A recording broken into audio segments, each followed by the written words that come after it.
Perfect. Welcome everyone to the Town of Greater Napanee regular session of council for the 13th day of May 2025. Just before we call the meeting to order, I just want to remind everyone that this evening's meeting is being live streamed via our YouTube channel. So welcome to the folks that are here in council chambers. Welcome to the folks that are home watching, and welcome to the folks that will watch it tomorrow or the next day or next week or next year. So having said that, we'll start with our opening proceedings with the playing of our national anthem, and we'll get everyone to stand for that, please. Thank you.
Thank you, everyone. We'll start this evening's meeting off with our closed session. Earlier this afternoon, we had closed session meeting, and we'll do our rise and report from closed session. So I'll look for a motion to rise and report from closed session. Moved by Councillor Martin, seconded by Deputy Mayor Calver.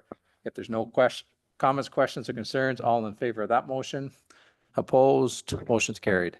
I'd like to report that council in closed session earlier this afternoon approved the closed session minutes of April 22nd and May 7th, 2025, received information regarding 4 labor relations matters and gave direction to staff, and received legal advice regarding litigation and gave direction to staff. Moving on to our adoption of the agenda as presented, we'll look for a motion to adopt that agenda. Moved by Deputy Mayor Calver, seconded by Councillor Martin. If there's no further comments, questions, or concerns, all in favor of that motion? Opposed? Motion is carried. Is there any disclosure of pecuniary interest and the general nature thereof? Seeing none, this evening's meeting will go into a public meeting. We'll look for a motion to convene a public meeting pursuant to the Planning Act. Moved by Deputy Mayor Calver, seconded by Councillor Pennell. If there's no further comments, questions, or concerns, all in favor of that motion? Opposed? The motion's carried. So this evening's public meeting, we have an applicant, Red Tree Developments, Parks Lot 7 to 14 West, Sheffield Road, Part Street, allow RP 29R 2062, Parts 1 and 2, Part 3, in the geographic township of Richmond Township, the address northwest corner of Richmond Boulevard and Camden Road. And the purpose is to allow for the establishment of a bakery in an existing building and allow for future similar land uses in compliance with the neighboring business activities. I think we have the applicant here, Mr. Hunt. Is there anyone else to speak for or against during this public meeting? And Dwayne, we'll give you an opportunity if we need to ask any questions. We'll give you an opportunity to speak if you see something, just give us a wave and we'll get you up here. So having said that, Michael, the floor is yours. Thank you, Worship. This evening, I'll be presenting this public meeting. In the future, it'll most likely be Mr. Nanton, who was introduced during the Committee of Adjustment meeting. As this application predates Mr. Nanton, I'll carry on with this one. The intent of this application is to rezone the property known municipally as 166 Richmond Boulevard from light industrial to business park. The intent is to allow for the the installation of a bakery in a portion of a recently constructed building, which will house a meat processing and sales establishment or a butcher shop. So on the other side is currently a vacant unit, but the intention is to install a bakery in there. Under the light industrial zone, it does not permit a bakery explicitly. The business park zone does. And what the official plan contemplates, in addition to the draft official plan update documents that we're working towards completion with, is that this geographic area of the town, so south of Richmond Boulevard and north of the former CN spur line, in that sort of geographic area, that lighter industrial uses and business park style uses be the predominant land use, which is consistent with the types of established operations in the vicinity, and that heavier industrial uses be located further north, north of the 401, Kimmett Side Road, Goodyear Road area. So this application is very much in line with current official plan policy direction, as well as is supported by our draft official plan that's being updated. So staff are certainly supportive of the application. At this point in the meeting, this is the opportunity for council and the public to ask any questions or provide any comments. But staff are recommending a decision on the matter later in the agenda. We're supportive of the application as it's very much reducing the severity of the types of uses in the area. There are some existing residential uses on the east side of the property and further to the south and again further to the east. So we're supportive of it as if the lands were developed under light industrial uses, there could be more conflict than with going to business park style uses. So it's very much in line with the policy direction, and the zoning that's in place today is very much a legacy zoning, and it's a matter of cleaning up the zoning on this property to bring it more in line with policy direction for the future. So staff are supportive and ready to answer any questions that council might have. Thanks, Michael. Is there any questions or comments for Michael with respect to his report or his presentation? Councillor Hicks. Thank you, Your Worship.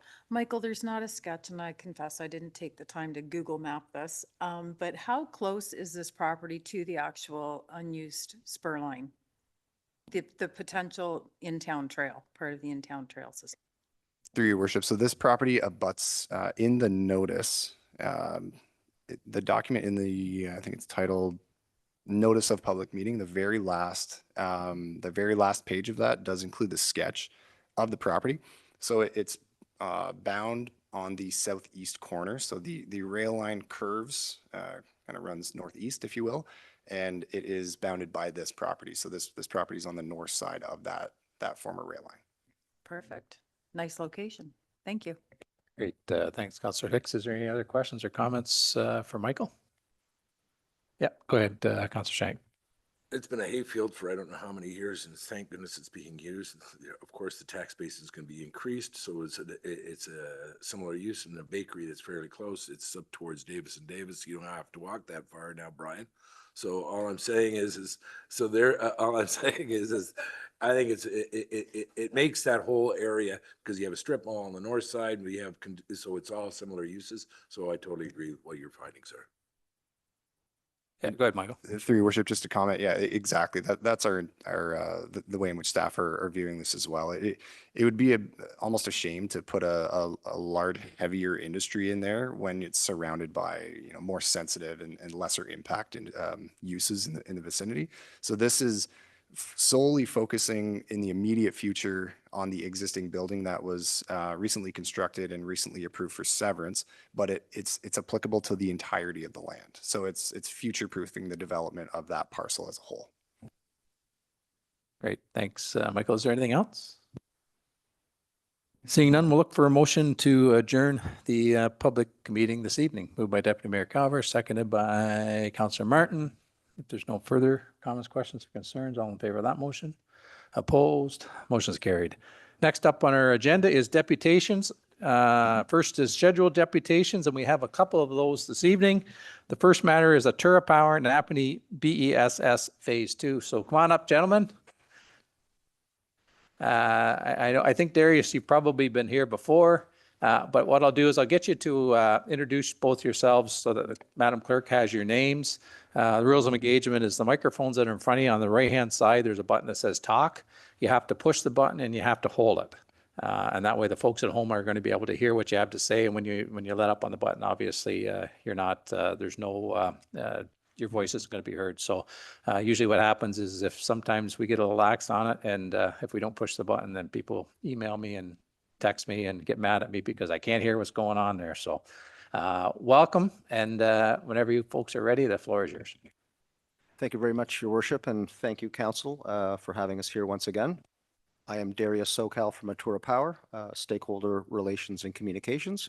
I'm joined to my right by Ryan Dubé, who is a project manager at Atura Power, specifically for Napanee BESS Phase 2. And to my left, over my left shoulder, is Beatrice Ashby, who is a permitting and municipal approvals project manager as well, so supporting us. So thank you for joining me, and thanks again for having us here. So basically, we're here to represent Atura Power's interest in developing Phase 2 of the Napanee Battery Energy Storage System. Talk about what's changed a little bit since we were here 2 years ago, and also talk about the next steps that we would like to follow. So basically, can you go back one, please? Thank you. The ISO in October of last year publicized the fact that their studies have shown that energy use is projected to increase by 75% by 2050. And this is mainly due to industrial growth, data centers, increasing population, of course, ongoing electrification.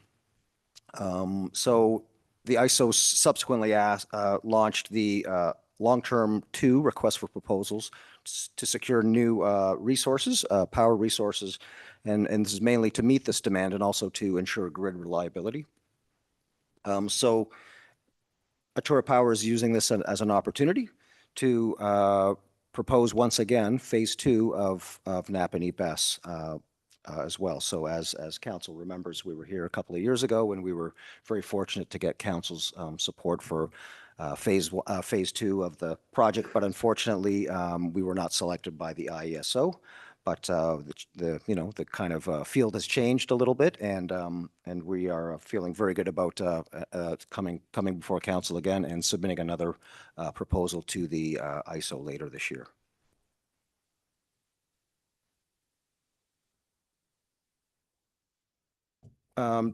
Essentially, the project there is one change. So for Phase 2, we originally were going to propose up to 250 megawatt battery energy storage system for up to 8 hours of duration of storage, or actually of release. So the change that doesn't appear on this, because it was brought to my attention late last week, we are going to actually be going to try to propose up to 300 megawatts. So a slight increase from 250 to 300. And again, this is for up to 8 hours of storage, which differs from the current BESS project under construction, which is 4 hours. And I'll explain a little bit more about that. This project will also be located within the Lennox Generating Station industrial development area. And again, the changes here are from LT1 are the 8-hour increase of 8-hour duration, and that is mandated by the IESO. They wanted 8 hours instead of 4 hours of storage. And because of the necessity of the 8 hours of storage, the project will need some additional land, which the map shows on the top right. It's actually showing a greater, I guess, project area, but there'll be a segment of that area in the top right in yellow that we will need to expand the footprint of Phase 2. And some of the reasoning behind that. So the 8-hour duration reflects the ISO's focus on reliability, the grid's reliability. So just to put it in a simple term, peak demand, the peak demand period might be beyond 4 hours. So the current project's 4 hours of duration wouldn't meet that need. So the 8 hours is what the ISO was looking for. And it also is going to make our bid. It's a very competitive process with the IESO. So it's going to make our bid more competitive. So basically, we're going to be able to potentially store and release more megawatts for more or less the same amount of dollars. So in this competitive process, it's technology agnostic. The numbers make a difference, so this will make our bid more competitive, we feel. The additional land that we'll be looking at, again, that representation on the top right is kind of that entire project area that we're studying, but it'll be a segment that's basically, I would say, about a quarter of that area. It will be just directly northeast of the current Napanee BESS, which is that oddly shaped area in yellow as well. It'll be approximately 15 to 20 acres we'll be looking for. That land is owned by Ontario Power Generation, is currently leased to a farmer on an annual lease agreement. So every spring this lease comes up for renewal. So that's the area that we would be targeting. And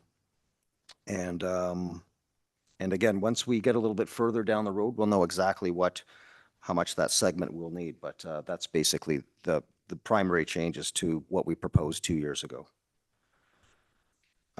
Again, so basically, much like the original project, the distance between the BESS system and the nearest home, the nearest farm, will be between 400 and 500 meters. So we're respecting the distance. And basically, the project will be developed along the same lines as the current BESS project. So there'll be a berm, kind of shielding it from on the south and east side of it. And, as the project develops on, more details will be developed and presented to council. And some general steps in the process. We've, begun engagement with Indigenous communities in the area. The project webpage will be launched later this month. There will be a notice sent out. This is going to follow the same steps as we did for the LT1 process. So notice of course, members of council and staff, the OPP, et cetera, school boards, they'll receive notices in early June, letters or emails, depending on their preference. The Napanee Beaver will publish a public notice. We'll also be holding a public meeting. We're going to do it at the South Frederickburg Hall on the 26th of June. All are welcome there, and any materials that are presented in the public meeting will be made available to the public there.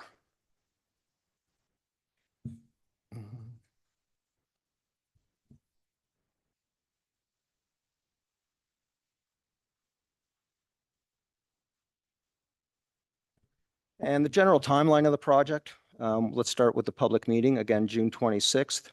The LT2 proposal deadline is December 18th of this year. The contracts will be awarded on or about the June of 16th. That's what we're working with now. That would be followed by about a year and a half permanent approval process. And the construction period would be about approximately 2 years from 2028 to 29. And this facility, based on the ISO's requirements, would have to be in operation in 2030.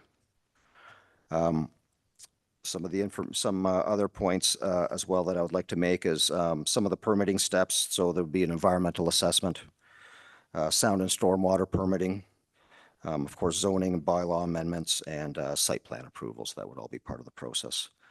We've already done a preliminary site analysis with an ecologist to kind of get, if I may say, like the lay of the land there. That was done in April as well, just to have a quick kind of preview of the property there.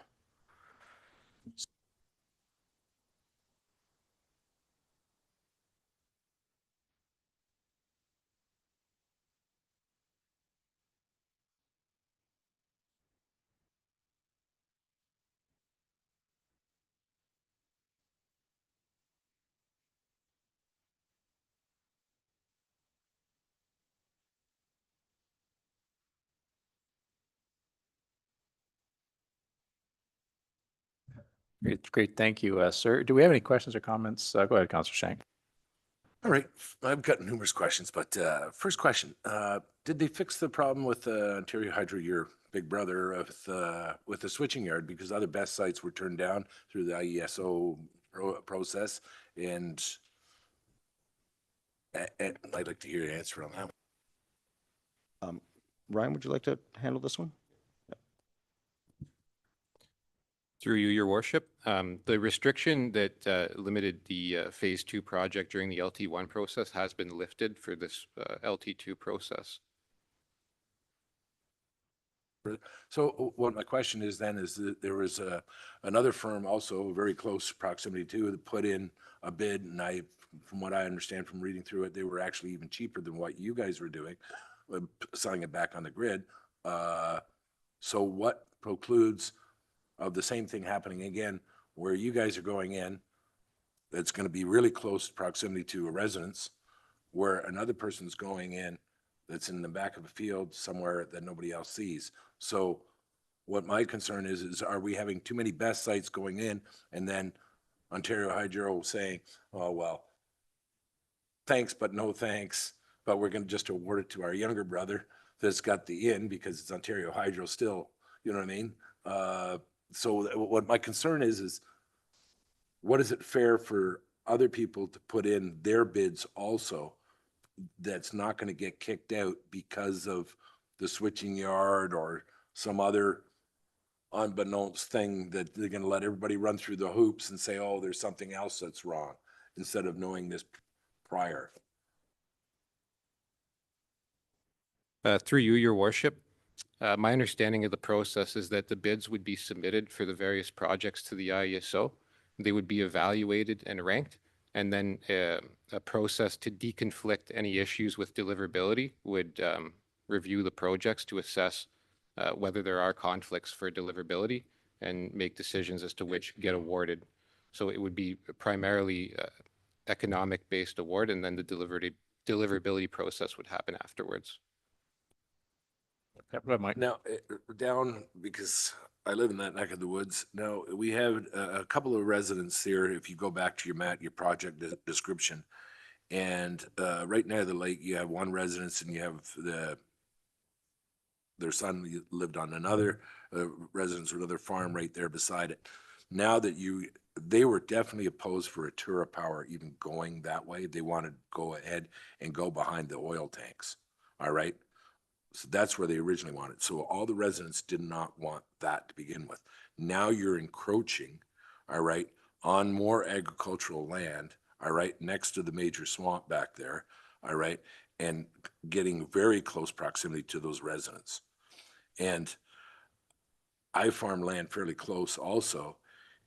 I can hear Atura Power, you know what I mean, when it's, you know, just the way it's running. So, I don't know. I have some grave concerns over this. I'm going to wait until your public meeting because of the proximity of what you're getting close to the residents of it. And also, I'll be honest with you, I think it was a raw deal what they did with some of the other BESS sites that applied to it also, and they got kicked out. You guys got it. You know, you're part of Ontario Hydro, even though you say you're not, but you know, when you look at it.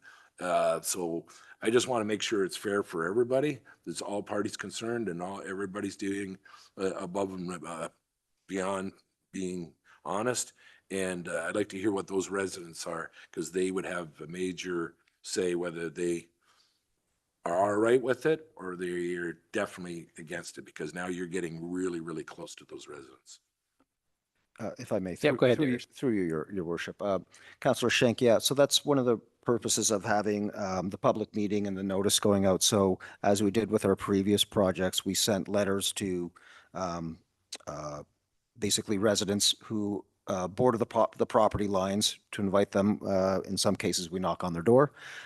So we invite them to the public meeting. We have an email box that people can email us. They can contact us at any time, and we respond to them as quickly as we can. But I must say, the last time we proposed this project, my own experience, I was at the public meeting. We didn't get any concerns about the location or the sound per se.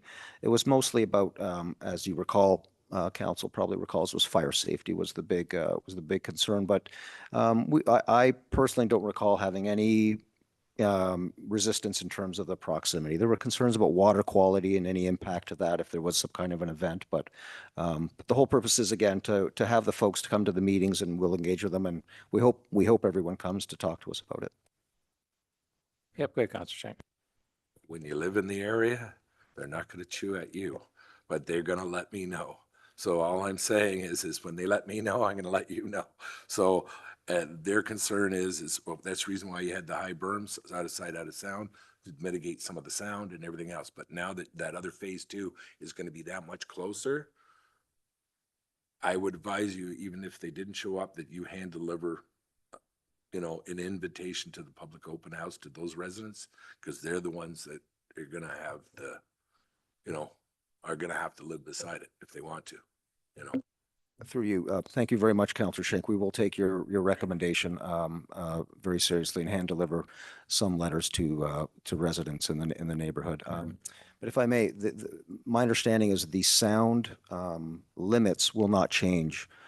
So the current limits that are applied to phase 1 will also be applied to phase 2. So we won't be able to operate, say, at a higher level of sound, even though we're expanding the facility. So that's going to be taken into consideration, and also with our permitting and modeling, we'll address that. And thank you very much for your comments. Great, thanks, thanks, gentlemen. Is there any other questions or comments for these gentlemen before we look for a motion to note and receive? Councillor X. Oh, sorry. I'm sensing you're going to note and receive the Yes, thank you, Your Worship. presentation No. Thank you, Jared. of Atura Power and Napanee BESS Phase 2. Moved by Councillor Hicks, seconded by Councillor Norrie. Is there any further comments, questions, or concerns with respect to the presentation or the report that's before us this evening? Seeing none, all in favor of the motion? Opposed? Motion's carried. Thanks, folks. And yep, go ahead, Darius. Mr. Mayor and Council, yeah, so I also want to share that we will ask to come back before Council when our plans are developed further. And also part of this is also asking for Council's formal municipal support. And by then we will have a more formalized plan and obviously a design as well. But it is our intention to come back later this year and ask for your support for this project in a more formal process. So thank you very much. Yeah, and I think we probably all anticipated that. So with being phase 2, so thanks, gentlemen, and we look forward to seeing you in the future. So thank you. Next deputation we have is Greater Napanee Youth Services Coalition. Come on up, ladies, and it's always easier going second, you kind of seen how the system works. So what we'll do is we'll get you to identify, once you get settled, we'll get you to identify yourselves. Once again, the microphones that are in front of you, you have to push and hold the talk button and then release it when you're done talking. And that way everyone at home has an opportunity to hear what you have to say. So whenever you're settled and ready, I'll just get you to identify yourself and the floor will be yours.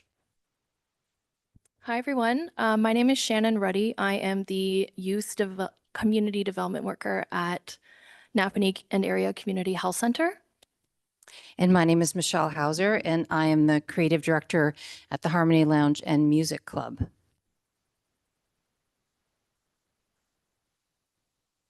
So we are here under the Youth Services Coalition for Greater Napanee area to speak about the work that we're currently doing and what we hope to see in the future.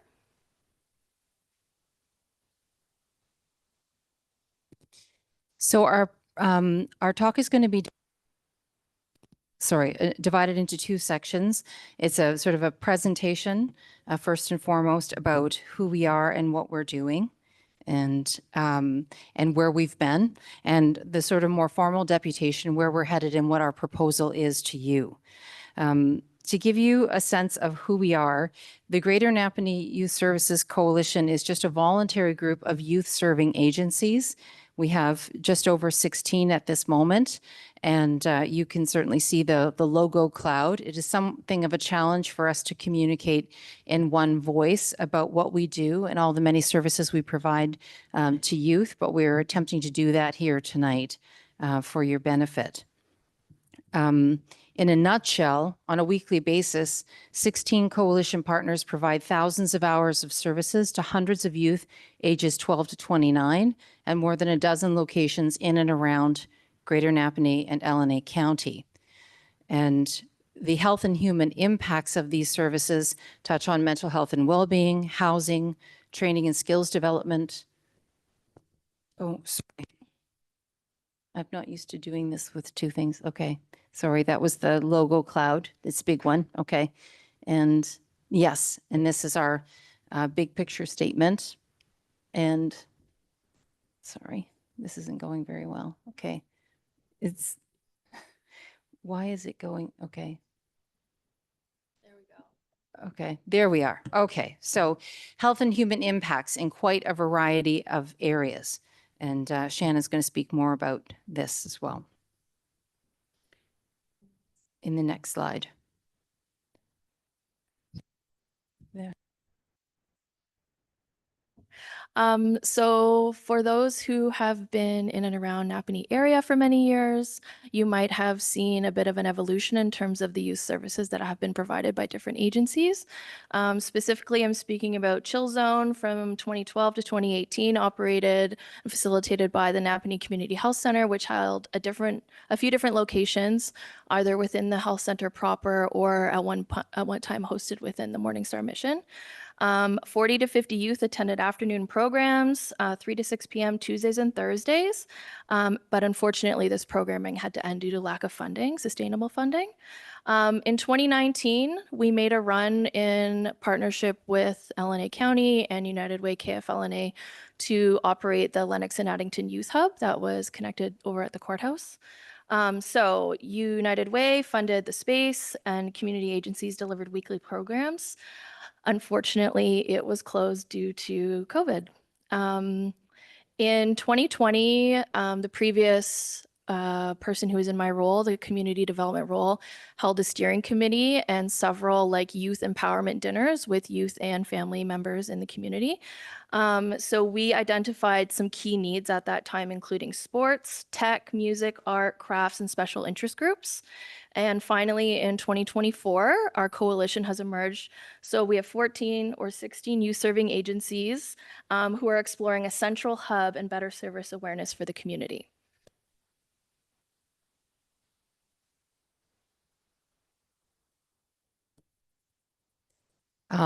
We also want to take a moment to just talk about, in May 2023, this council adopted resolution number 305, and it was a community safety and well-being plan to support youth and vulnerable populations.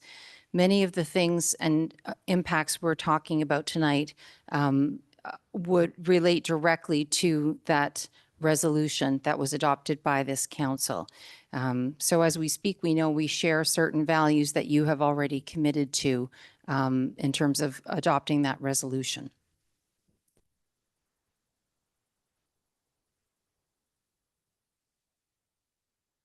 So we have our first goal is to build awareness of youth services. Right now, it's very difficult to find information because things are very siloed and dependent on each agency providing the information.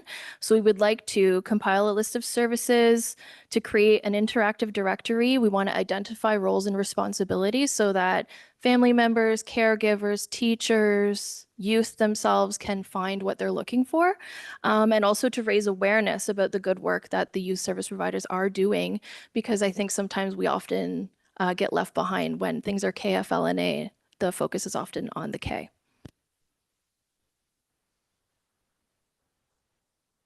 So our second goal would be to improve access to youth services by offering the co-location of these services.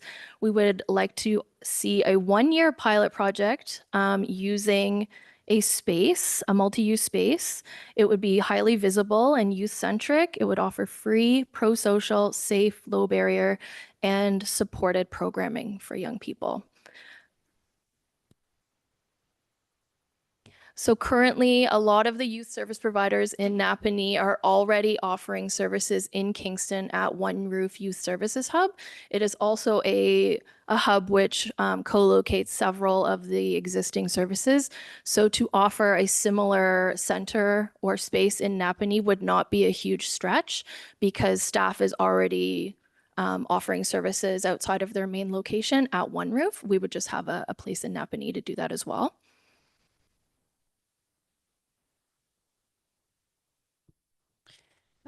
We put together a sort of a sample youth wellness hub. The youth wellness hub movement is very active in Ontario. There are more than 30 youth wellness hubs.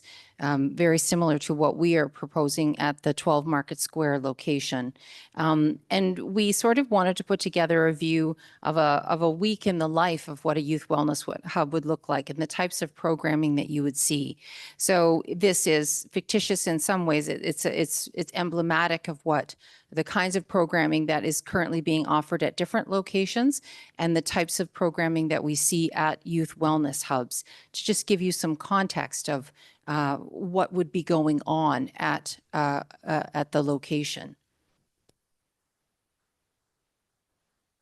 And I think the print is small on the slide, but I think you were able to see it in your packages, correct?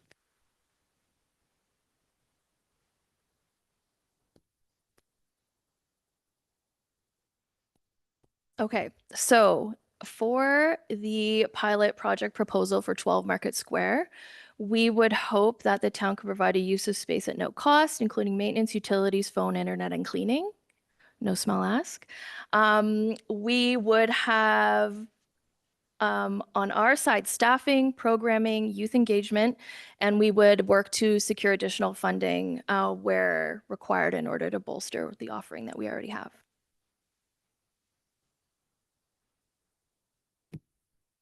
The benefits to the youth are obviously significant: a safe and welcoming space, programs designed by and for youth, free, inclusive opportunities. We're proposing all coalition partners have talked how all of our programs will be offered at no cost to participants. We will have on-site staff to help navigate, a place to build positive relationships and grow leadership and other opportunities.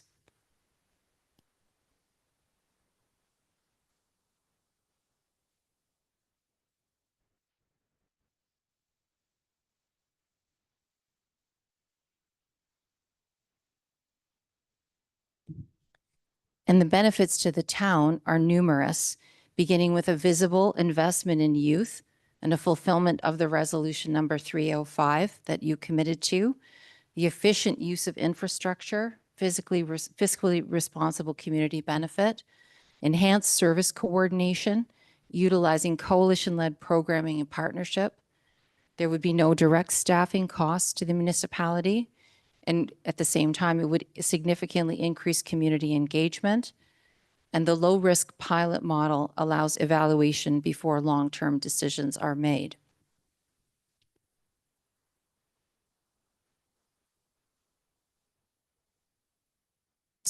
I think that's our last slide. And so hopefully we're within our time limit. We would be very happy to take questions at this point. Great, thanks, ladies. Just hang tight. I'm sure we'll have some questions. I know Councillor Shank, go ahead. Thank you, ladies. I know we're going to have to definitely have staff come back with a report, what financially, or the sell, whether it's, the building, what repair it is, what it isn't, and the ask that you have for cleaning also. But my question is, when you say you're dealing with youth 12 to 25, like, I know I'm not young, but are you, this is new to me. At 18, I believe everybody's an adult. So the point is you have a 12-year-old in the same building as a 25-year-old playing? I don't understand that one. When it says youth, I don't figure at 25 and it says 29. And I'm going, well, at 18, you're an adult. So what are they doing? Explain that to me. It's lack of knowledge on my part. Absolutely. So right now, for the 12 to 25 age group, that is the mandate of the Youth Wellness Hubs Ontario Age. However, in different government agencies and funding models, some youth programs are defined as only 12 to 18, where others are defined as 18 to 25. That age group is called transitional aged youth, where we recognize that a person at 18 is not a fully formed adult. To your question about a 12-year-old and a 25-year-old being in the same place hanging out, most likely we would be identifying an evening where a younger person aged 12 to 18 would be accessing services versus the 18 to 25-year-old crowd. 29 comes from the ability for a young person that age to access some of the career services, for example, through Career Edge, or for housing with Lennox and Addington Interval Housing. But their transitional program goes up to 29. Yep, go ahead, Councillor Shank. Now, as you well know, there's a lot of mental health that was struggling with. Now, if that being at 12 Market Square, and this is the hub of the town, all right, I know in other areas, you know, in Kingston, other, a lot of residents don't go and a lot of other people don't go in that area because of some of the concerns for safety or anything else. Is there a concern there if it's established there with that same type of scenario? So because we would be aiming to provide in programs within the after school hours, 3 to 6 p.m., we would offer daytime programming to anybody who was older and not in a school program or work situation for any reason. Otherwise, anybody who's coming to the center would be registered for a program. It's not a drop-in model. Thanks, Councillor Shankway, Councillor Hicks. Thank you, Worship. One moment, I need to adjust this because I have short arms. There we go. So thank you very much for this. I know we've spoken in the past. I think you did a great job on this. I had a feeling that the question about the 18 and over was going to come up. And I distinctly remember as part of 100 Women, we made a donation, or there was a presentation. I can't remember actually how it went, but there was a presentation by Mark Akey on behalf of Children and Family Services. So I'd like everyone to understand that if you are a child in foster care, you age out at 18, and it's basically a case of here's your suitcase and there's the door, and there's not a lot of supports offered. So my children, when they were 18, were going off to college and university with a fully funded RESP and et cetera, et cetera. What you're offering here is something where that 18-year-old that's coming out of foster care can get counseling, can get career advice, can get, and I really love this. I saw it on here somewhere. Adulting 101 workshops.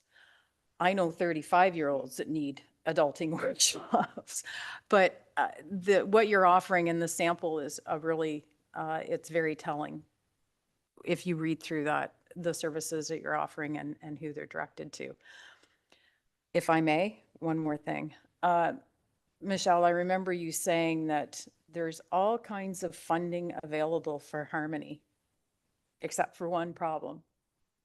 You are located in a church, and government funding does not extend to that address. Whatever church it is, it does not extend to that address. I was looking up, excuse me, the youth wellness hubs, and there's funding available there. And this is where I would like, if I may, in the staff report, because we do have someone now onboarding to the organization, to the corporation, that's going to be looking at grants and procurement. In this case, grants is the key word. What grants are available to the town in promoting this? So we have the community safety and wellness plan directed to youth and vulnerable populations. At one time when we were, you know, free-spiritedly discussing this, it was getting seniors involved with youth as mentors and that sort of thing. So I just, I'm in favor of looking into this further, and I look forward to the staff report. And I know Shannon has a response. Thank you, Angela, or Councillor Hicks, sorry. I would also like to mention in the presentation, we're referring to youth wellness hubs in terms of the existing provincial program that is rolled out. Currently, we in Lennox and Addington fall under an established youth wellness hub. So One Roof is the urban component of Waihu KFLNA. So right now they are in the process of doing a needs assessment for rural needs for rural youth. And their goal is to be bringing those services that they offer to Napanee and beyond. If we were to have a center for them to do that touchdown, they bring within their team an intake person, mental health counselor, access to nurse practitioner, and a care coordinator. So that team already exists. We, on our end, would be offering the programs to identify those youth who might need that additional support on top of giving them like safe and accessible rec opportunities. Yep, great. Thank you. Go ahead, Ange. Thanks. Just one further comment, and I don't have the answer to this, but I'd be really interested in knowing, because I'm sure it's out there somewhere. If you have a 12-year-old child who is involved in some sort of program where there is a sense of community, and I'm going to say that the 12 to 18-year-olds right now are the ones, because of the pandemic, there was a complete lack of socialization. That skill set's missing. But regardless, if you catch them and engage them now at a minimal cost versus not catching them and not engaging them and not supporting them, what is the cost when they're 22 and they've already started some sort of substance abuse, or they're shoplifting or whatever, or in a tent in somebody's park? If you spend the money up front, how much money do you save down the road? I would say that the social return on investment is priceless. We also know one of the major programs, or I guess lenses, that we use within the health center is adverse childhood experiences, or ACEs. So these are areas of a child's life or a youth's life where we know if you're experiencing these situations, you're going to have worse physical and mental health outcomes in the long term. So we would be using that lens in creating all of our programs to make sure that people are healthy while they're young and are growing into healthy adults. Thank you. Great, thanks, Councillor Hicks. Is there any other questions or comments for these ladies? Just briefly, I know you've very specifically asked for 12 Market Square. And the reason I'm asking this question is because we've already surplused that building, and we're anticipating maybe a for sale sign going on in the not too distant future. Do you have any idea or concept as to what type of square footage you're looking for? I know 12 Market Square very well, but are there any other options? And I appreciate the fact that I'm sure staff will reach out to you and say, listen, you know, we've got this, this, and this. What are you looking for? What are your parameters as far as square footage, rooms, washrooms, walkability, drivability, that type of stuff? Because, and I know that you'll probably work this out with staff, but just for my peace of mind anyways at this point. Walkability and accessibility are top of mind. And that's really why we zoned in on the location. That has been one of the biggest assets that Harmony has experienced, and why we've had so much success with all of the students at the various schools where kids can just walk to Harmony after school. It makes a huge difference to have a place that kids can get to easily, quickly, and that is visible. And also to have a central location where we can answer rather definitively when people say there's nothing going on for young people in the community. And we can point to the heart of our downtown and say there absolutely is something going on for young people in this community. And it's happening right in the heart of the community and not in some far and distant location. Okay, great. Is there any other questions that come out of my questioning? If not, we'll look for a motion. And I think Councillor Shank pretty much advised what our motion will be. I think what we'll do is we'll note and receive your presentation this evening. We'll task staff to come bring a report back to us as to what we have available, what we don't have available, the direction that we can go in or have the ability to go in anyway. So if there's nothing else, and I don't see anything, we'll look for a motion to note and receive the deputation from the Greater Napanee Youth Services Coalition regarding a youth wellness hub, and further that council direct staff to provide a report back on the presentation request. Moved by Councillor Hicks, second by Councillor Shank. If there's nothing further, and I see nothing, all in favor of the motion that's on the floor? Opposed? The motion is carried. Thanks, ladies. And it sounds like you've got a lot of work ahead of you, and you've done a lot of work to get to where you are. So thank you. Next up, we have deputation items on the agenda, which I don't believe we have any. Correspondence items on the agenda, which I don't believe we have any. I don't believe, Madam Clerk, we have any unfinished business. And that takes us into the administrative consent agenda. And bear with us, we have a fairly lengthy administrative consent agenda. First matter up is council minutes, regular session of council, April 22nd, 2025, and special session of council, May 7th, 2025. Is there anything in those minutes anyone would like to speak to or highlight? Seeing none, committee minutes, Recreation Advisory Committee, Arts Advisory Committee, Committee Waste Diversion Committee, Municipal Heritage Committee, and the Market Square Advisory Committee. Is there anything in those minutes that anyone or any members that are on those committees would like to highlight? Councillor Pennell, go ahead, and then I'll go to Councillor Norrie. Thank you, Mr. Mayor. Through you, just wanted to point out that the Market Square Advisory Committee is looking for some new members. So if you'd like to join up and put in your application, and we'll go from there. Thank you. Yeah, great. Thanks, Dave. I think I saw the advertisement on our website, and I think it might have made it to social media if I'm not mistaken. So thank you, Councillor Norrie. Thank you, Your Worship. Through you, just briefly, I'm not looking for a discussion tonight, but in the second arts meeting, the idea was floated for RO Canada to maybe have youth sing it. Now, school's coming to an end. I just want you to put in the back of your mind for discussion later, but because I know everybody reads the minutes, but they might forget that one. Yes, and thank you very much, Councillor. I like the idea, maybe a challenge to do it on every meeting, but I do like the idea of certain special meetings through over the course of the year that I think it'd be a nice touch. So thanks for bringing that to our attention. Is there anything else?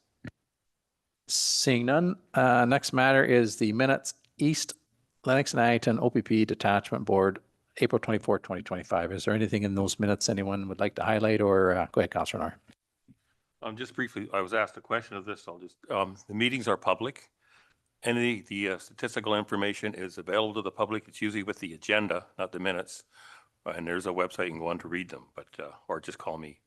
But they are public meetings unless it has the word closed. But so far we've had nothing but open meetings, just for people's information. Yeah, and that's good to hear. So we've been a while since we've had those type of meetings, so it's nice to hear.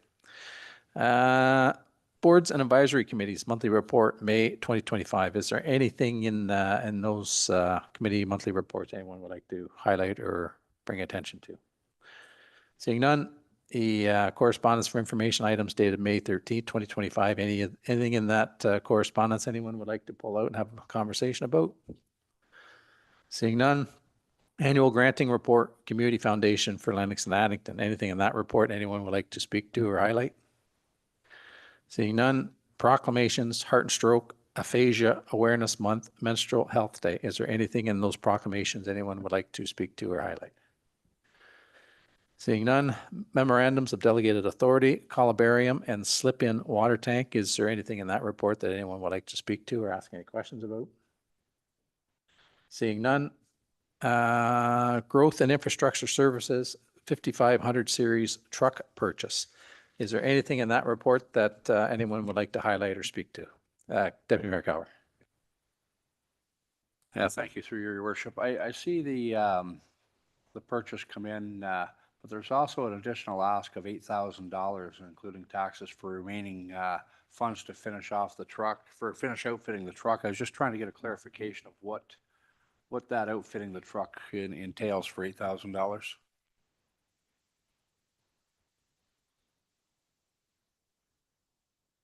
Yeah, go ahead, Mike. Thank you, and through your worship. So that the additional items that would be covered under that would be trying to think of the word, hot mix, asphalt, like a platform essentially, that would be on the back of the truck. There would be additional AVL equipment, 360 lights, that sort of thing. So it's predominantly the bulk of those costs are for the asphalt patch tray. Thank you. Predominantly making up most of those costs.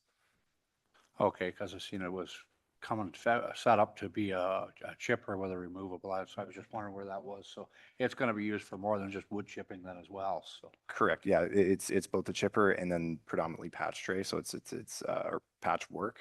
So chipper and patch work, but the $8,000 is predominantly made up between those two features on the truck.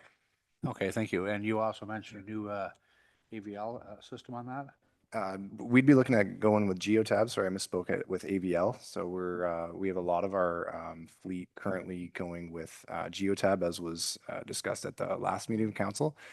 So it would be the the GPS tracking, the data collection, that equipment. So that would also be built into the additional costs that staff are seeking approval to spend for outfitting the truck. Okay, so that new system, is it compatible with the county system that we were using as well, or no? We're, this specifically will give us a level of data that we'll be able to pull information out that can be shared with the county. The county AVL Trackmatic systems are predominantly in snowplows and are not in lighter fleets. So we'll be using this in gathering data for billing to the county as we would on a normal course with lighter fleet. All right, thank you. Thank you, Deputy Mayor Calvert. Thank you, Mr. Nobes. Is there anything else in that report anyone would like to comment on? Seeing none. Executive Services, minor amendment to bylaw 2021-0025 to regulate driveways and entranceways. Is there anything in that report anyone had any questions about or would like to highlight?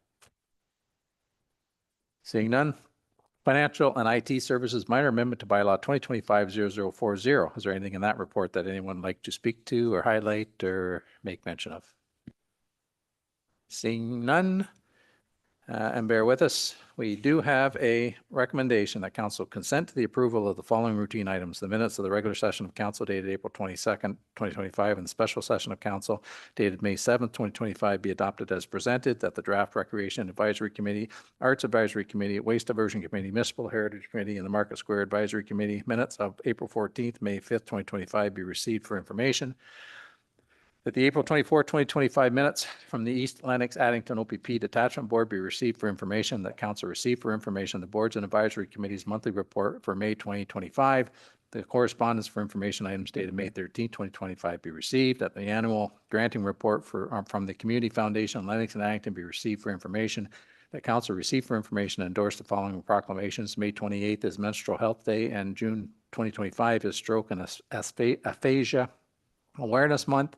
That council receive for information the memorandums of delegated authority for the columbarium and slip-in water tank. That council receive for information the Growth and Infrastructure Services 5500 series truck purchase report. And further, that council award and purchase one of the F550 4x4 crew cab with aluminum dump body and removable chipper top to the highest ranked bidder, James Braden Ford, for the sum of $125,551.48, including taxes. And further, that council approve the use of approximately $8,000, including taxes, of remaining funds to finish off outfitting of the truck. And further, that council approve the difference between the actual and budgeted costs be transferred to the fleet reserve.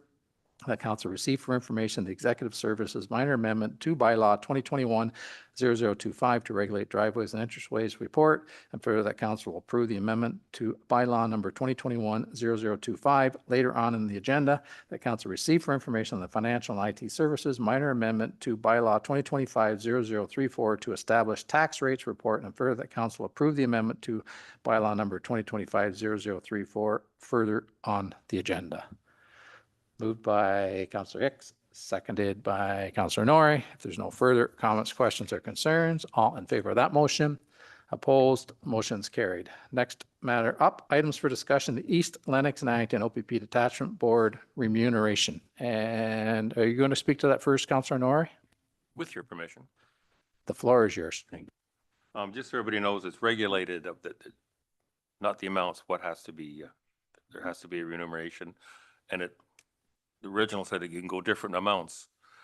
And like Chairperson Moore, which I'm chair, and we all decided, we all put our pants on the same way. So we're all going to just split it equally, no matter what your position is on the board. That's why it's the 400, just for your information. Great. Thanks. Thanks, Bob. Is there any questions or comments for Bob with respect to this report or the recommendation that's before us? Seeing none, we do have a recommendation that council approve the annual remuneration rate and mileage for the attendance at meetings for each council representatives to be $400 annual plus mileage to be paid by the municipality they represent. That council approve the annual remuneration rate and mileage for attendance at meetings for each joint community representative to be $400 annual plus mileage to be paid by the municipality in which they reside, and that the annual remuneration rate and mileage for attendance at meetings of the members appointed by the minister is $400 annual plus mileage to be equally shared by the municipalities served by the board. Moved by Councillor Norrie, seconded by Deputy Mayor Calvert. If there's no, go ahead, Councillor Shank. The politically appointed person to the Police Services Board, did they reside in Lennox and Addington County, or I'm not paying mileage from somebody to go ahead, be a politically appointed from Toronto? They haven't appointed anybody yet. It's so new that that's one of those things that with the new The new government hasn't done it yet. So we have nobody, but we're figuring it out. You get my gist, you know what I mean? Yeah. Yeah, as I long think, as I think it's we know logged. where you're going, Mike. Yeah, go ahead, Ange. Thank you, through you, your worship. Councillor Nori, just a quick question. Are the meetings held in the same place every time, or do you rotate to each contributing municipality? Rotated, first one was Loyalist, second one was here. The last one was in Stone Mills. And we may have one at the Detachment Board or way up in Addington Highlands. That's end of July.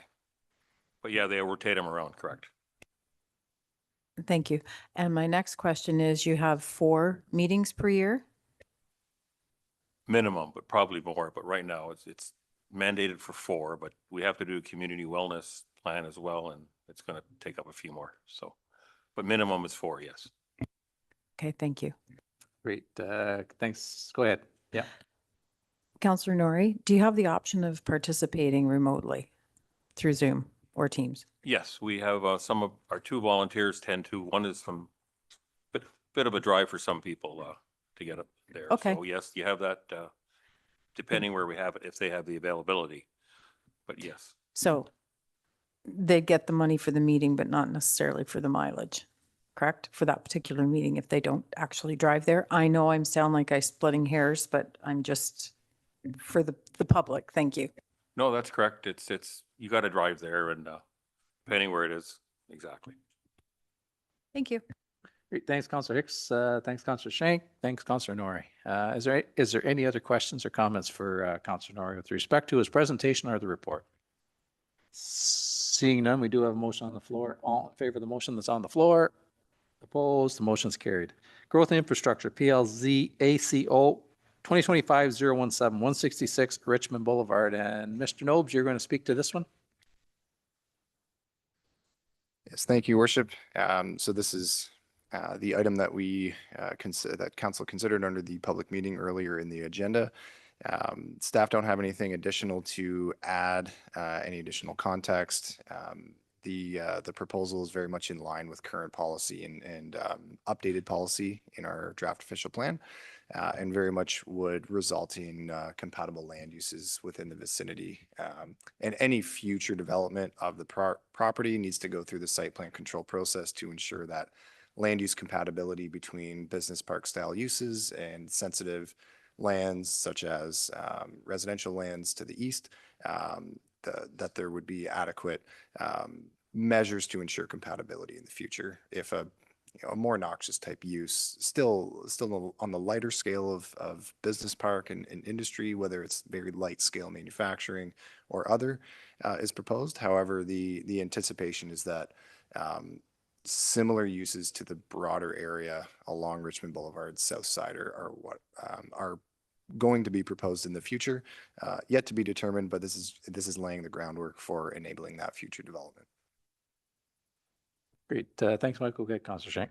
Move staff recommendations. I'll second. We have a mover and a seconder, Councillor Shank, and Councillor Hicks, that the council receive for information the Growth Infrastructure PLZ ACO 2025-017-166 Richmond Boulevard report, and further that as the application facilitates an appropriate form of land development, constitutes good land use planning, and is in the public interest, council approve the zoning bylaw amendment PLZ ACO 2025-017 as the application is consistent with the provincial planning statement, conforms to the Lansing County official plan, conforms with the Town of Greater Napanee official plan, implements appropriate land use permissions and controls through the implementing zoning bylaw amendment, and enables the development that would be compatible with the existing and planned future uses on the subject land, subject to a number of conditions that are contained within this evening's agenda. If there's no further comments, questions, concerns, all in favor of that motion? Opposed? The motion's carried. Growth and Infrastructure, 233 Bridge Street West fence height request, and you're going to speak to that one as well, Mike? Yeah, thank you, Worship.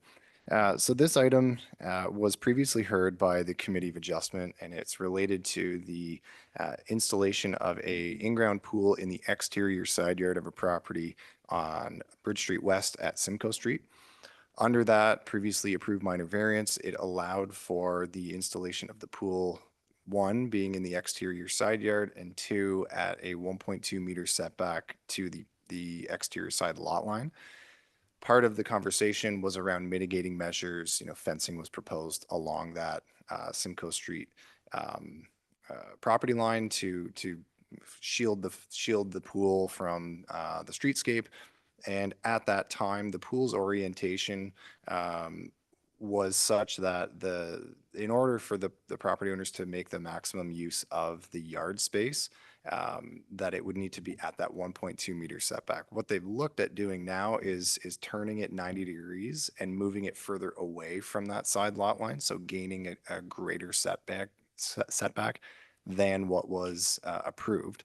And through that, they're hopeful to have approval from council to essentially not apply the property standards bylaw limitation on fence height in the front yard for the portion of the fence that would wrap around the pool to extend beyond the fence up to a very small retaining wall partway through the front yard at a height of 4 feet. So the pool fence bylaw requires a minimum 4-foot high fence surrounding pools, or surrounding in-ground pools in this case.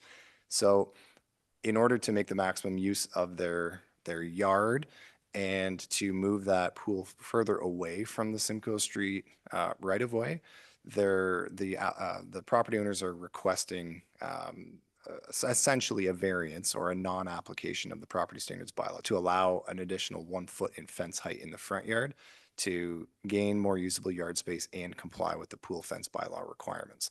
The alternative is, if council is not supportive of the request, the fence would need to be brought in line with the front of the house, which impedes the use of the yard, or that a 3-foot high fence be in the area in which this 4-foot high fence is proposed, but another fence immediately around the pool would need to be installed. So staff are recommending that that it be effectively approved, or that a non-application of the property standards bylaw be approved in this instance. The fence is set back a fair distance from the road. It's not an extreme height. They've given some some images showing what the fence is going to look like. Overall, staff feel that it would be compatible with the area given that setback of the fence from the road. So with that, staff are recommending approval, but we're certainly open to answering any questions that council might have. Thanks, Mike. Councilor Shank. I'll move staff recommendation, because we can't have somebody put a 3-foot fence and then put it behind it, put a 4-foot fence. You know what I mean? Like, a little common sense goes a long ways here. So I'll move staff recommendation. Great. Seconded by Councilor Norrie. The staff recommendation is that to council receive for information the growth and infrastructure 233 Bridge Street West fence height request report. And Councilor Norrie, is there any other comments or questions? Seeing none, we do have a motion on the floor. All in favor of the motion on the floor? Opposed? Motion's carried. Next matter, financial services delegation of authority to enter into extension agreements to the treasurer. And Ellen, I think you're going to speak to this one. So whenever you get settled in there, the floor will be yours.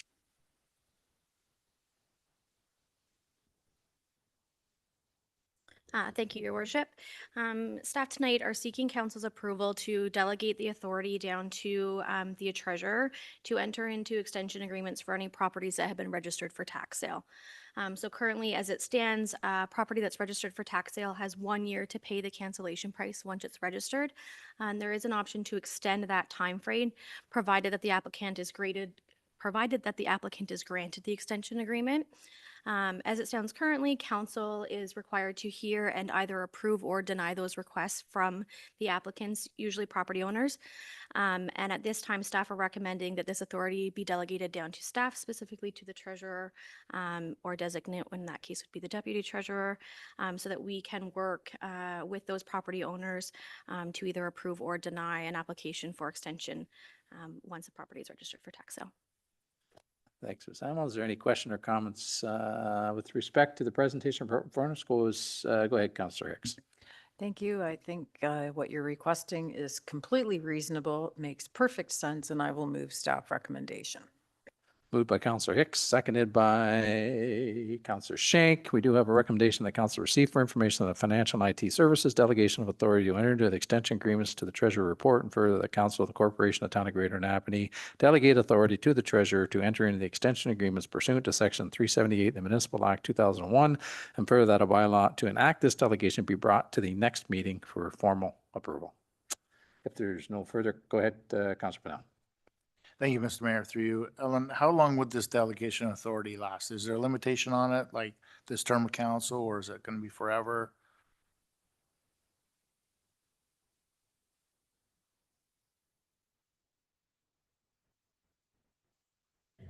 I don't believe there's a specific timeline that's laid out in the agreement itself, but we would work to incorporate a plan that would not have that individual end up in a similar situation in additional 2 or 3 years from now when the property would be in arrears again. So we'd have to build a plan that would build them up to current. So really, you're only looking at a max of 2 years that you could be extended, or else you're looking at additional arrears for your future taxes. Okay, thank you. Thanks, Dave. Is there any other questions or comments? Go ahead, Deputy Mayor Cower. Thank you, through your worship. So how many years back on taxes do you have to get before you get to this point? Through your worship, currently the legislation reads that a property that is 2 years or further in arrears is eligible or can be eligible for tax registration. We are currently operating off of previous legislation, which is 3 years. We have not yet moved to registering properties that are 2 years. However, the legislation does allow for that. Okay, so, and then how far of an extension do you want to grant to people? So this would allow them to have additional time to pay based on the conversation I had just mentioned here. I think the max that you would be looking at would be around 2 years additional. And at that point, that would be including the year from which the date it was registered. So ideally, once they're registered, these property owners would contact us as soon as possible. And we would work with them to get an extension agreement in place at that time. Okay, thank you. Thanks, Deputy Mayor Cower. Is there anything further? If not, we do have a motion on the floor. Seeing nothing else, all in favor of the motion that's on the floor, opposed, the motion is carried. Next matter is Parks and Recreation and Culture, Best and Bash Arena rubber flooring. And Mr. Brown, I think you're going to speak to that. So whenever you get settled in, the floor will be yours. Thank you, Worship. If I may, I'd just like to take a brief moment just to touch on a recommended amendment to the resolution. The staff recommendation as presented is recommending that we award to someone other than the lowest bid. When we took a closer look at our current purchasing bylaw, it doesn't explicitly give council the authority to award to anyone other than the lowest bid. However, this is a widely accepted principle and one that's clearly outlined in our tender documents that are issued. So we're looking to just have an amendment to the motion that would include language indicating that council waives the procurement bylaw requirements regarding low bid awards in the interest of the best value of the municipality over the project lifetime. So we'll be adding that into the staff recommendation. Great. Thanks, Alan. Go ahead, Dave. Thank you, Mr. Mayor. Through you, Ellen, we just purchased a truck, or give the rights to go and buy the F2 or F550. That was the highest of the two bids. Now, it was only high by $3 and some odd cents, but we didn't have this conversation over that. Through your worship, we did not. There is some language in our existing bylaw that gives discretion to the treasurer on materiality of things being over budget. So in this case, it wasn't over budget. However, I believe that the $3.50 doesn't meet materiality for low bid versus high bid. And that's my interpretation of that instance. Okay, thank you. And I see that if we do go ahead with the staff recommendation, that it is going to take us over budget. Sorry, just for clarity, can you clarify if we're talking about the flooring or is that the truck? Sorry, we're back to the flooring now. Yeah, thank you. Yeah, so if we go staff recommendation with the flooring, that's going to take us over as budget by the time that we include the HST? Yeah, we receive most of the HST back in rebate, so it would not put us over budget. Okay, thank you. You're welcome. Great, thanks, Councillor Brunel. Is there, you want to go ahead, Chris, and then we can comment afterwards. So go ahead. Yeah, thank you. So, through your worship to members of council. So there was 3 official bid submissions for the flooring. The first one was Advantage Sport. They provided us a submission for the Max Floor Plus product, and their submission was $65,000 plus HST. Mosaics also submitted, their product was different. It's a Northwest Rubber Reaction, and it was for $48,402 plus HST. The third one, which was low bid, Floor Coverings International, they presented a product that was called Versa Rubber, and it came in at $32,147 and change plus HST.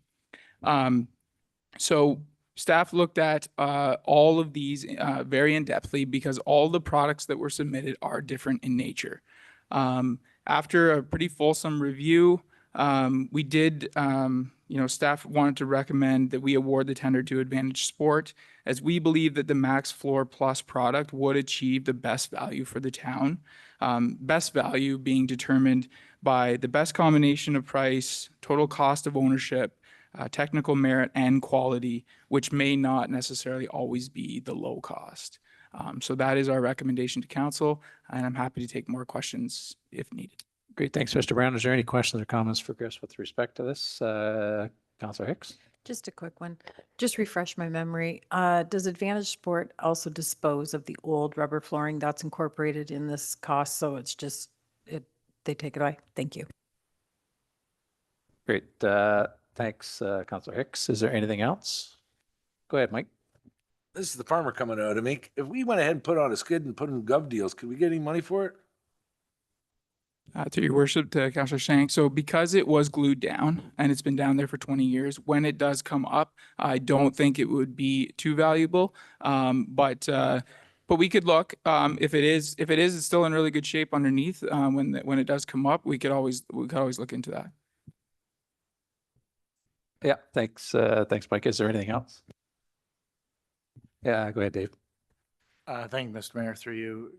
Chris, I'm reading alternative number 3, which would be to go with Floor Coverings International and change the scope and change out all of it, because this is only a portion of what the scope of work was, only to change out portion of it, but in future years to come, you want to change out all of the rubber. Convince me why that's not a viable option, please.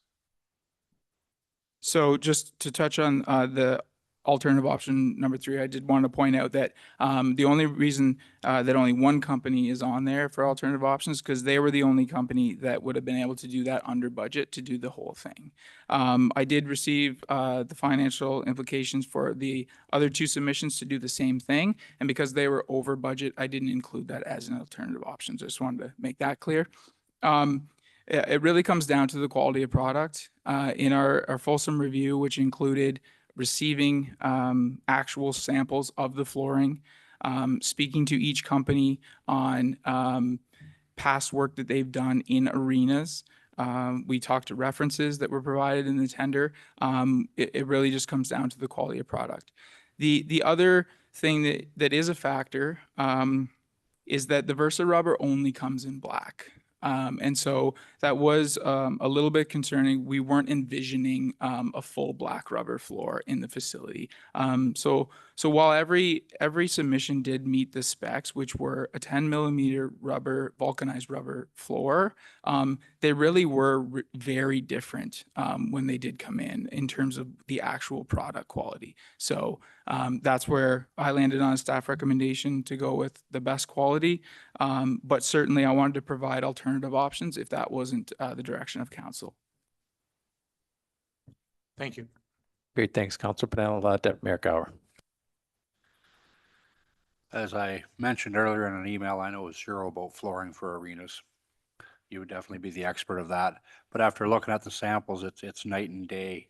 The Advantage Sport is the best product and probably the best bang for our buck. I mean, we don't want to do this every 4 or 5 years. We want to do this every 20 to 25 years. So I like staff recommendation on this one. Great, thanks, Deputy Mayor Calver. Is there anything else?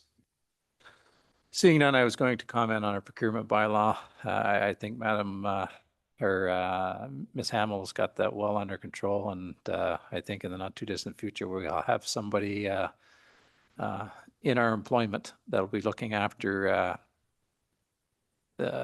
this as well as a number of other things. So I appreciate you for doing that. And I just want to thank Mr. Brown for the work that he's put into this, because in my humble opinion, you've gone above and beyond what you need to do here. And I thank you for that, Chris. And I have to concur with Deputy Mayor Calver that if anybody knows rubber and rinks, it's probably you. And I'd like to put myself in that category, but I can't hold light to that. So anyways, thanks again.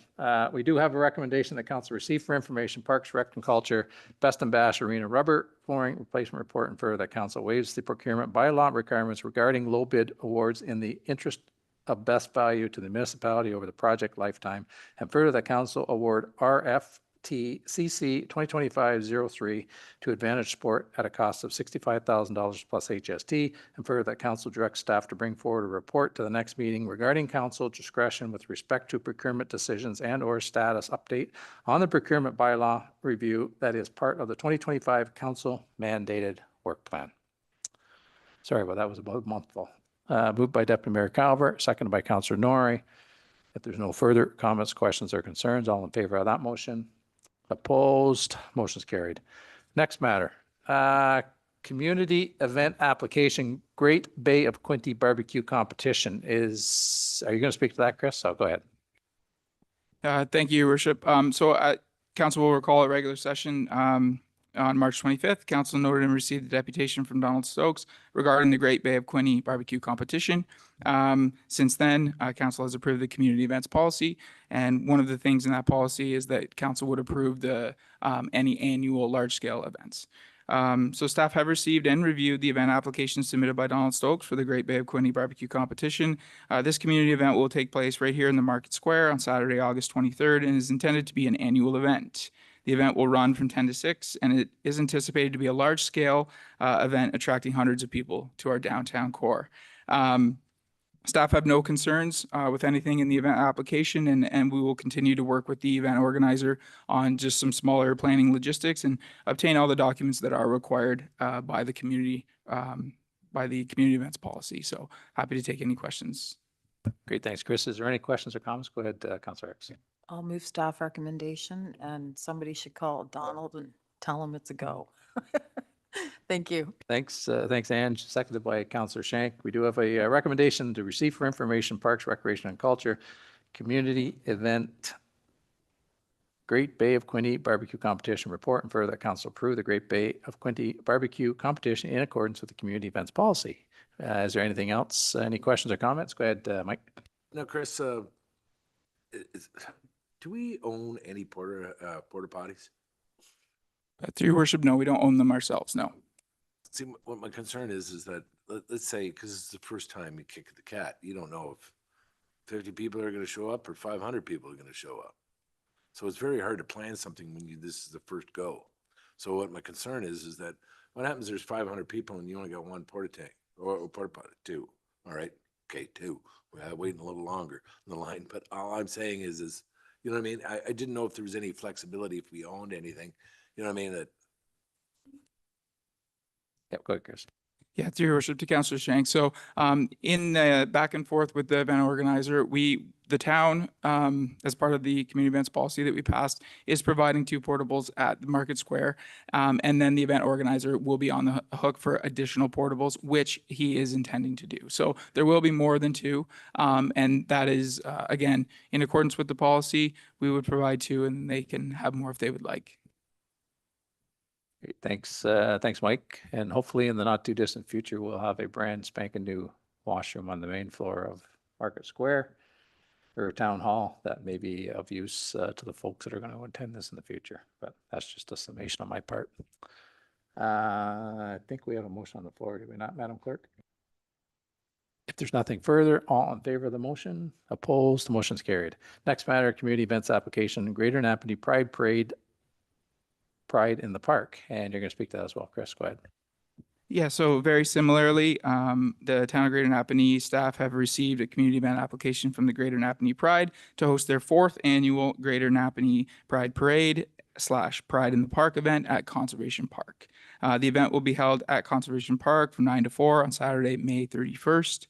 The parade will begin in Conservation Park, heading east on the Waterfront Trail towards Springside Park, continues back west on Dundas Street to Center Street, and then south towards Conservation Park to complete the route. The parade is scheduled for 10 to 11 a.m. There will be Pride in the Park activities planned, which includes music and entertainment. There'll be different vendors, children's activities. The road closure requests will go through the county, and it will be a rolling closure, similarly to what they've done the last 3 years. I just want to note for council's awareness that the parking lot at Conservation Park, it will be temporarily closed in the morning just to allow safe accommodations of vendors coming in, dropping off, and then moving on. We felt that that was probably the best place to do that safely, as opposed to being on the road where there's parking spaces. As soon as the vendors are set up and good to go, the parking lot will reopen to the public as normal. So just wanted to note that. Other than that, staff had no concerns. There are a few things like garbage cans, waste collection, some additional picnic tables in the area that we're going to do in accordance with the policy, but no concerns otherwise. And we'll continue to work on small logistics just like the other one. So happy to take any questions you may have. Thank you, Mr. Brown. Is there any questions or comments? Go ahead, Councilor Brown. Thank you, Mr. Mayor, through you. Chris, you mentioned about the rolling road closure and similar to what they've done. What we found out with the Parade of Lights for last year was that the OPP wouldn't allow us to have a rolling road closure, and that all the roads had to be closed all at the same time. Is this something that you may anticipate be an issue as well? Through your worship, I don't anticipate it being a problem. They have done the rolling road closure that's been approved by the county for the last 3 years, so we weren't anticipating any issues with that. Okay. Is the OPP involved in this road closure? I believe so, through the county's process, yes. Okay, thanks. I'm just wondering if somebody should maybe reach out just so be prepared, because as you're aware, with the Parade of Lights, we weren't prepared for it either, and then we had to make those arrangements. Thank you. Great, thanks, Dave. Is there anything further? Councilor Hicks. Thank you, Your Worship. Just a quick question, and Chris, I know you'll have the answer to this. The first farmer's market, is it May 31st as well, or is it the weekend prior to that? I believe Matthew has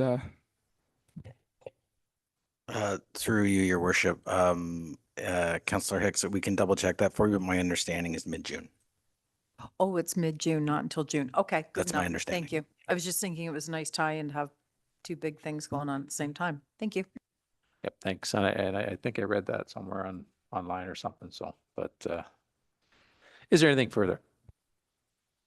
We do have a recommendation that council receive for information, Parks, Recs, and Culture community event application, Greater Napanee Pride Parade, Pride in the Park report, and further that council approve the Greater Napanee Pride Parade, Pride in the Park in accordance with the community events policy. Moved by Councilor Hicks, seconded by Councilor Martin. If there's no further comments, questions, or concerns, all in favor of that motion? Opposed? Motion's carried. Executive Services advocating for legislative changes to prevent public funding going to illegal encampments on private property. Mr. Grant, I think you're going to speak to that. So whenever you get settled in, the floor will be yours.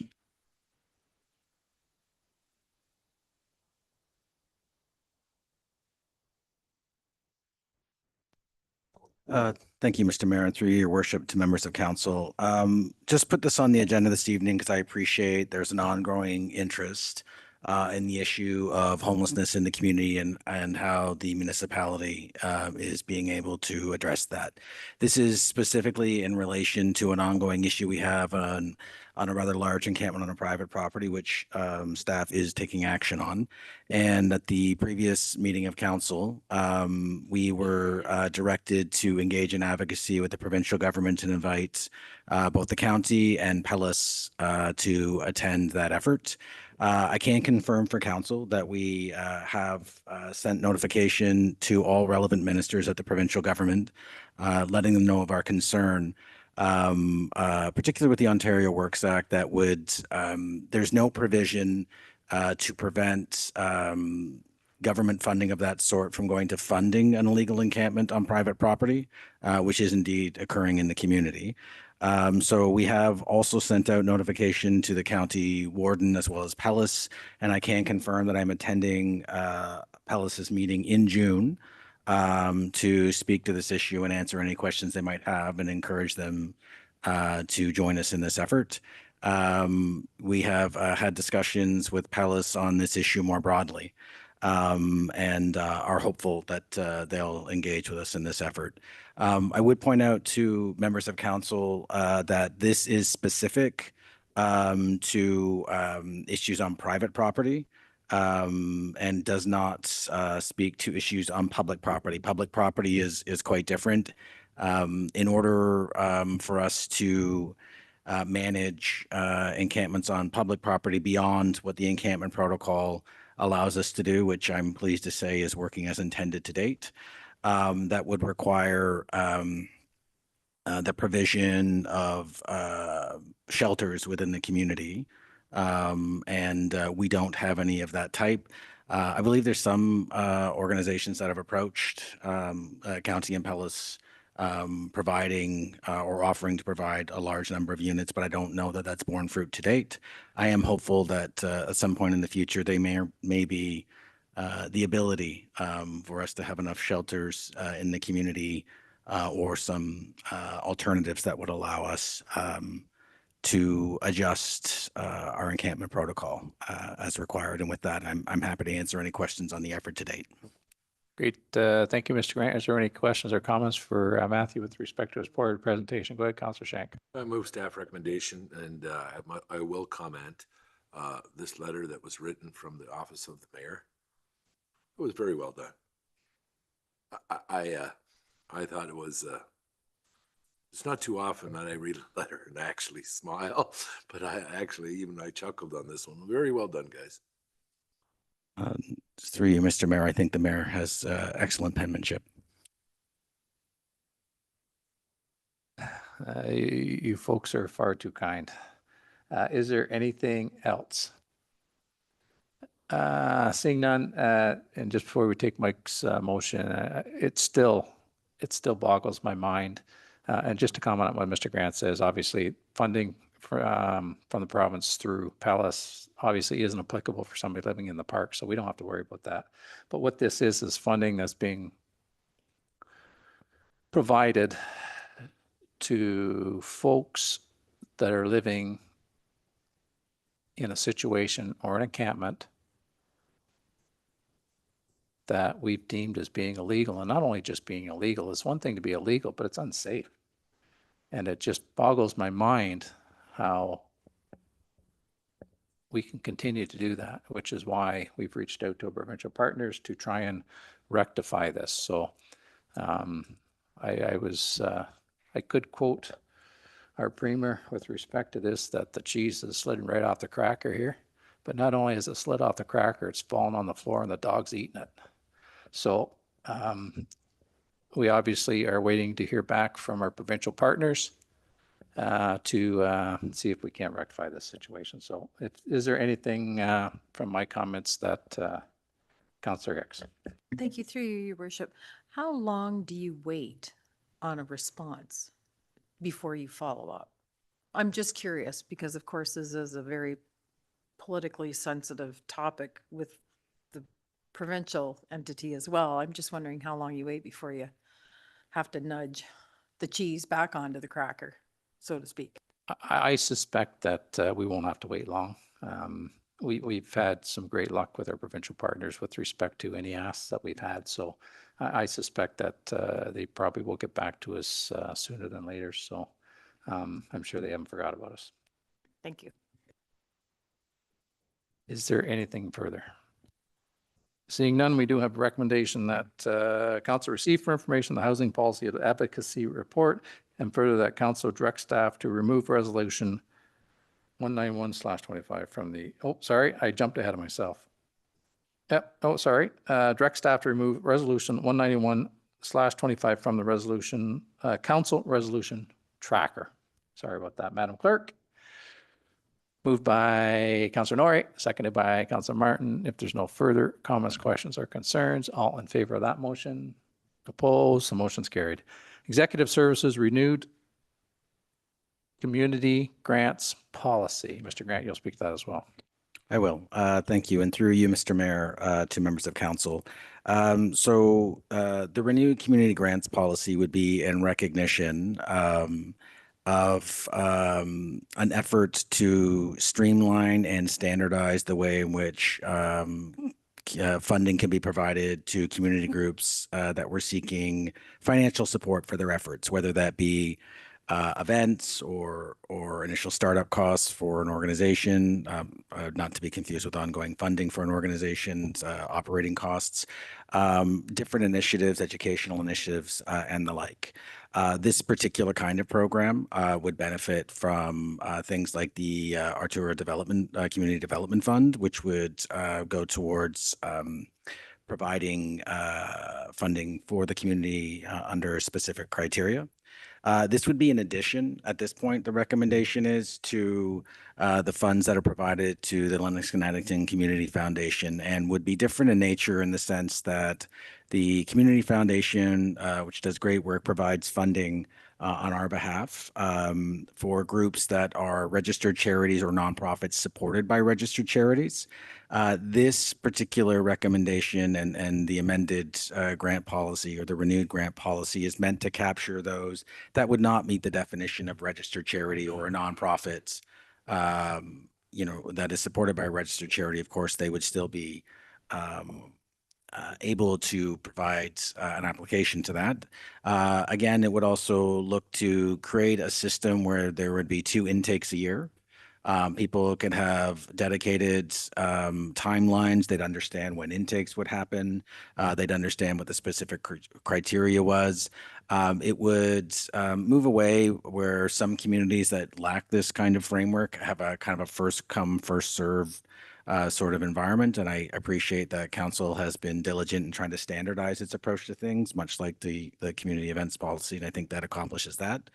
There would be dedicated criteria, which falls in line not only with council's broader aspirations, but also in criteria laid out by Atura and their own community development fund. So they dovetail nicely.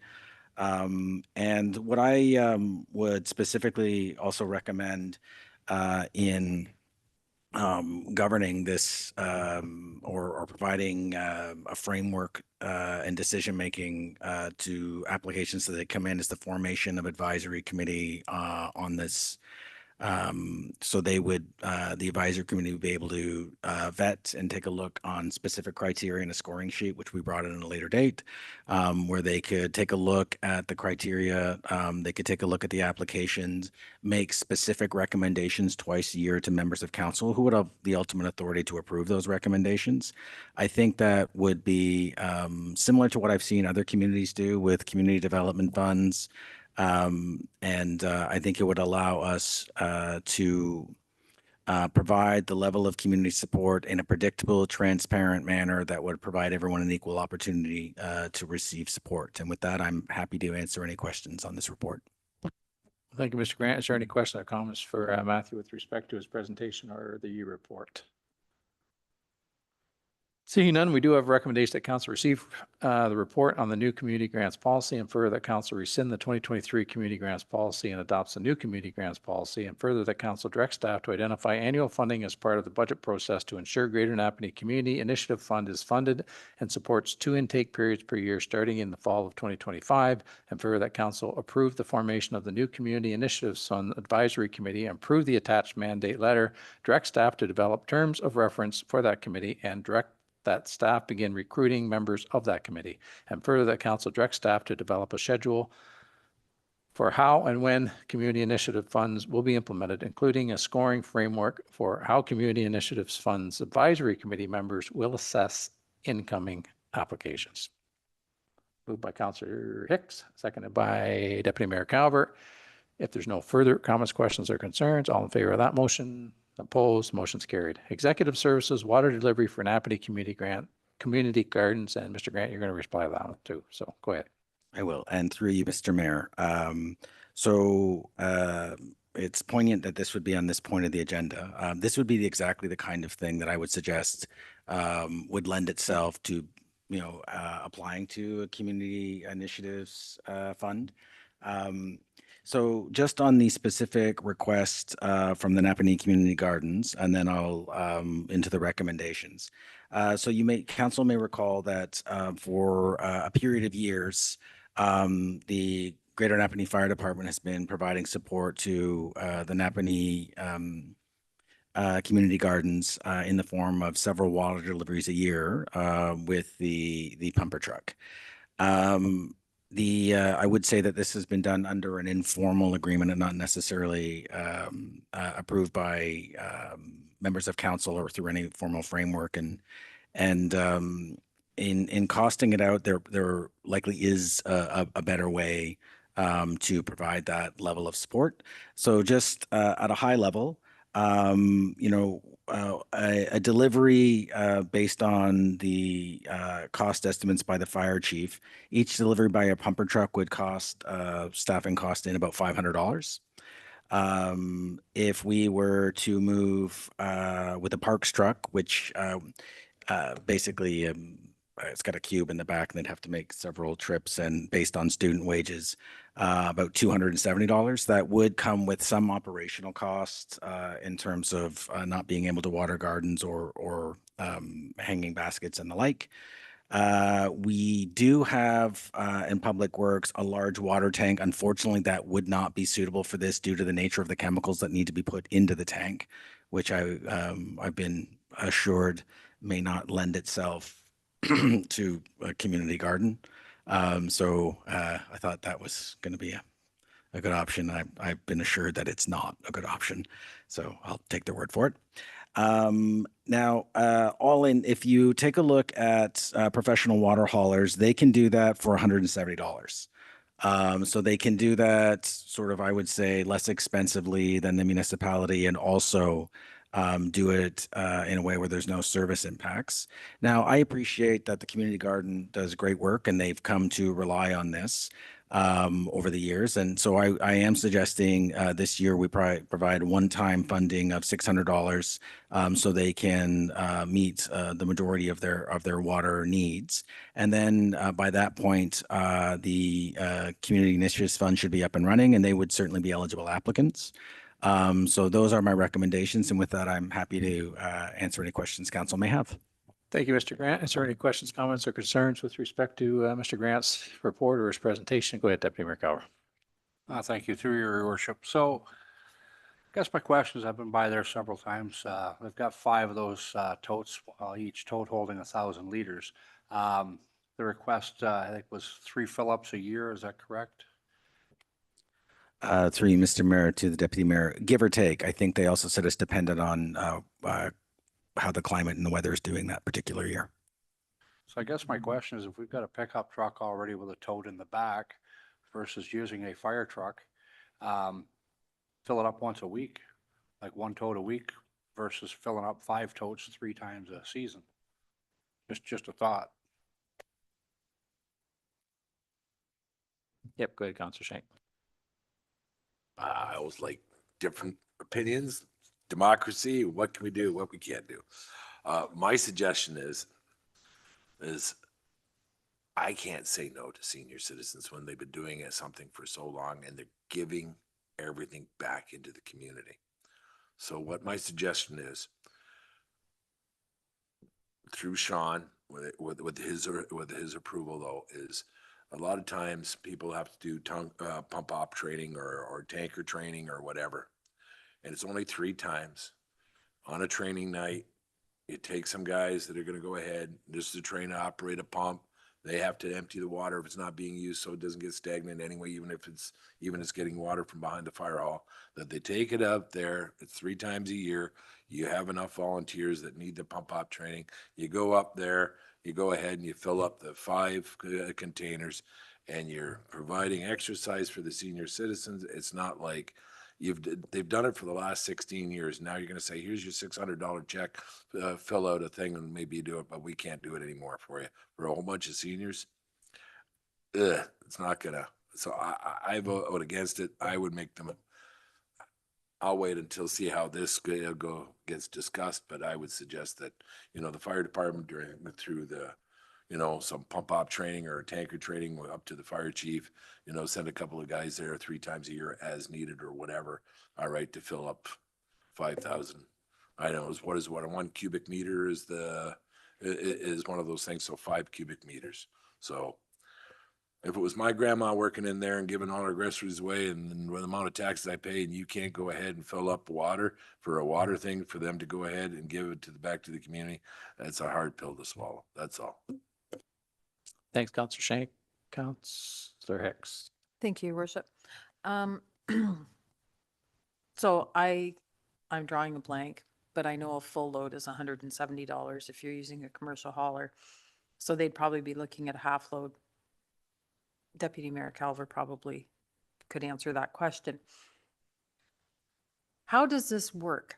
Are we giving them $600 and saying, here, spend it? Or are we saying, you call and have them bill the town and we'll pay the bill?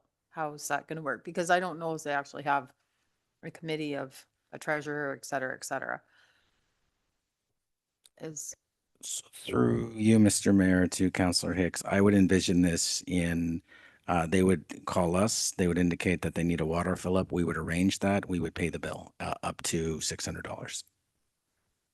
So basically operates exactly the same way as it does right now, except instead of a pumper truck showing up staffed with firemen, it's going to be a commercial hauler. Through you, Mr. Mayor, yes. Thank you. Thanks, Councillor Hicks. Councillor Nari.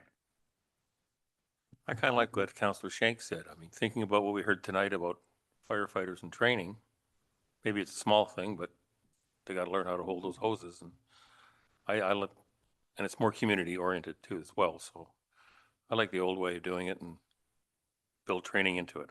So I agree with Councillor Shank. Thanks, Councillor Nari.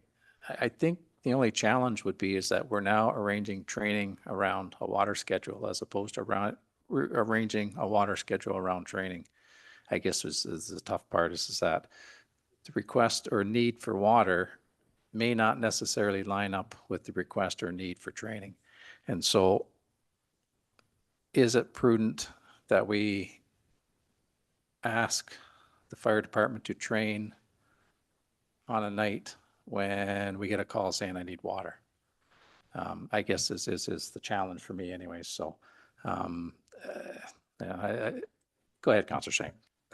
So what my suggestion is that before they run empty, like everybody's driving by there, you got the roads guys driving by there, and how many times everybody drives by there, when they're down to half full, and you say, well, you know what, and in the next couple of weeks, is there any way you can take 2 guys to go ahead, I don't know what night they train or whatever, and just don't do it, wait until it's empty, just go ahead and say, here's a training night, I don't know, it's up to the chief, it's not up to me. If the chief's all right with it, then I would. Yeah, go ahead, Mr. Grant. So through you, Mr. Mayor, I would suggest that if council is interested in continuing to have a partnership with the Napanee Community Garden, I would say a partnership agreement would probably be the right way to go. I would still recommend the use of a water truck, a professional water truck, so that their water needs are provided at the best possible cost.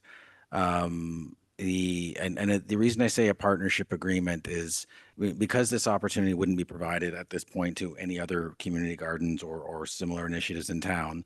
Entering into a formal partnership and being a sponsor of those activities, I think would be entirely appropriate. So that's also an option that would be available to council. I would say it is your privilege to pick any of the options, and the last option available, though I would suggest that I don't know that it would be the best idea to gear some of our training or other operations around the water needs of the community garden, rather than maybe setting up a more formal arrangement with a water hauler that can do it at a lower cost than we can. Thank you, Mr. Grant. Is there Anything else? I mean, at the end of the day, we're going to get this group the water that they need for this season. I'm excited in the fact that we're going to create a funding process so that we do get a lot of these requests, and they're everything from waiving prices for hauls to water requests to, they're all over the map. So I think the granting process that we're suggesting to do is probably a good idea. And that ensures everyone has a fair shake at any services that we in the municipality have. So the bottom line is that we're going to get Sue some water for this growing season. I know that she's I talked to her last week that she's getting ready to put things into the growing boxes, and you know, we've been very fortunate that it's been as wet a spring as it has been. So, in any event, I probably said lots. We'll entertain a motion if someone wants to make a motion. But the bottom line is we're going to get this this organization some water for this summer anyway. Yep, Councillor Shank. I'll make a motion that the fire department go ahead and supply the water as needed, at the discretion of Sean when it needs to, you know, ahead of time, not like last minute, but have correspondence with the community. And that's my motion, to supply the water. It's 5 cubic meters. We sell a cubic meter for what, $2.50 or $2 at the water, $2. So $10, you know what I mean? Like if I was close, I'd do it myself. I got a 1,500 gallon tank, but I'm not driving a half an hour. You know what I mean? So that's my motion. Thanks, Councillor Shank. We have a motion on the floor. Madam Clerk, I think you have what you're looking for. Do we have a seconder? Councillor Norrie. Is there any further comments, questions, or concerns with respect to the conversation we had or the motion that's on the floor? Councillor Hicks. Thank you, Your Worship. I completely understand where Councillor Shank and Councillor Norrie are coming from. And I know that all of those volunteers do good work, but logistically, financially, it makes sense.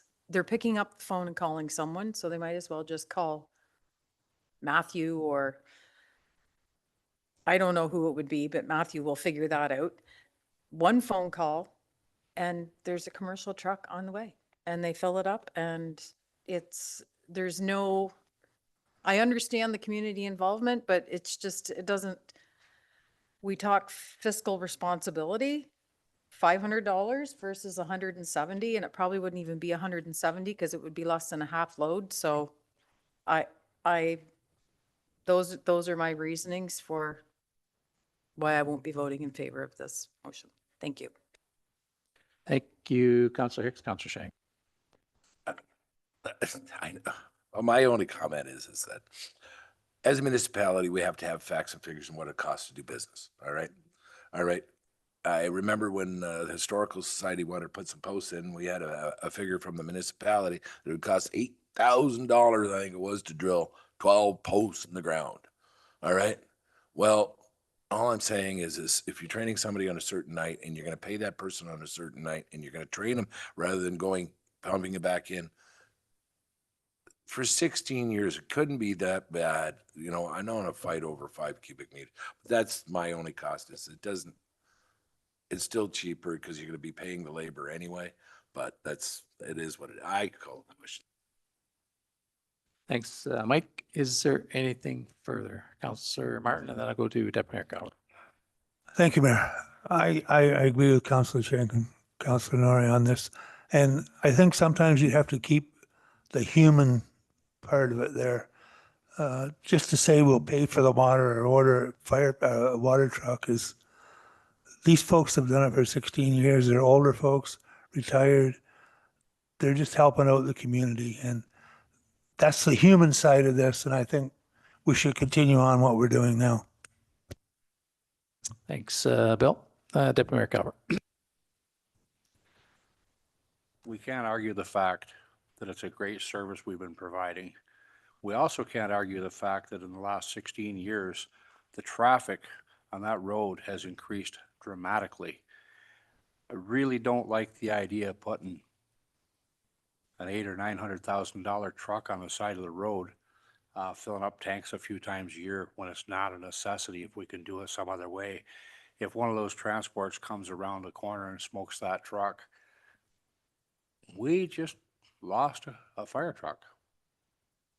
So I like the idea of supporting it to go to a local water hauler and go that way. So I guess we probably should have a recorded vote on this. Thank you, Deputy Mayor Calver. Madam Clerk, we've got a request for a recorded vote, but we'll see if everybody has weighed in yet. Councilor Hicks? Just to make it clear for anyone that's watching, I do believe that all of council is in agreement that we will work with community gardens and that they will get their water. What's up for debate is how they're going to get their water. So that, I just want to make that clear. Thank you. Yeah, thanks, Sanj. And I think that's, like I say, it's just a matter of how we're going to do it, right? So is there anything further before I turn the reins over to Madam Clerk? Seeing none, and Madam Clerk, I'll hand it over to you. I think everybody is aware of what the motion on the floor is. So Read it. I'll turn it over. Oh, Councilor Hicks wants to hear it again, Yep. then I'll turn. Go So, ahead. through your worship, the motion on the floor is that council receive the report on water delivery support for Napanee Community Gardens. Further, the council direct the fire department to continue to provide water hauling services to the Napanee Community Gardens on a schedule as approved by the fire chief. And further, the council directs staff to remove resolution 185/25 from the council resolution tracker. Ward 1, Councillor Shank. Yes.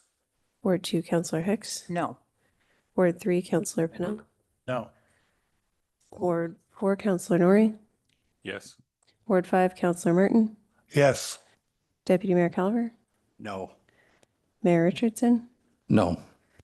That motion is defeated. So I guess we will move to, does anyone else want to make a motion? Go ahead, Councilor Hicks. Thank you, Your Worship. I would make a motion that we instruct the community gardens to contact town offices, name and number to be provided by the CAO when they need water, and the town will gladly arrange to have a commercial hauler deliver the water and bill the town directly. Thank you. Thank you, Councilor Hicks. Is that very similar, Madam Clerk, to what the staff recommendation is?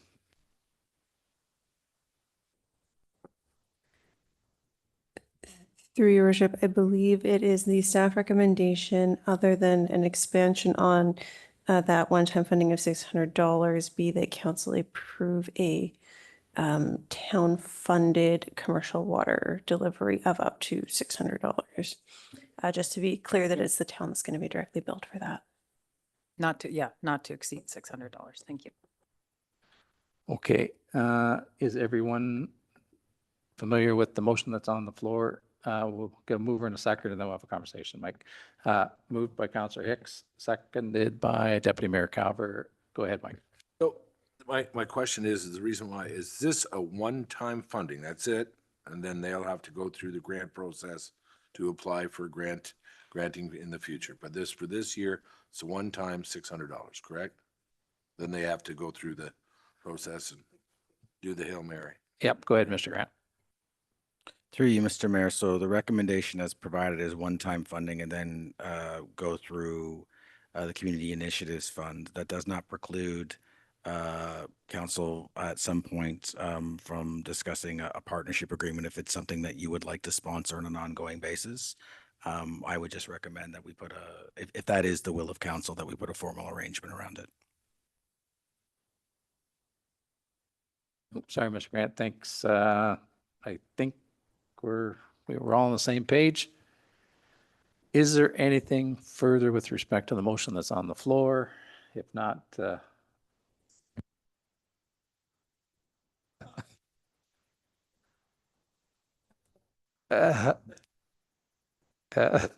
thanks, Mike.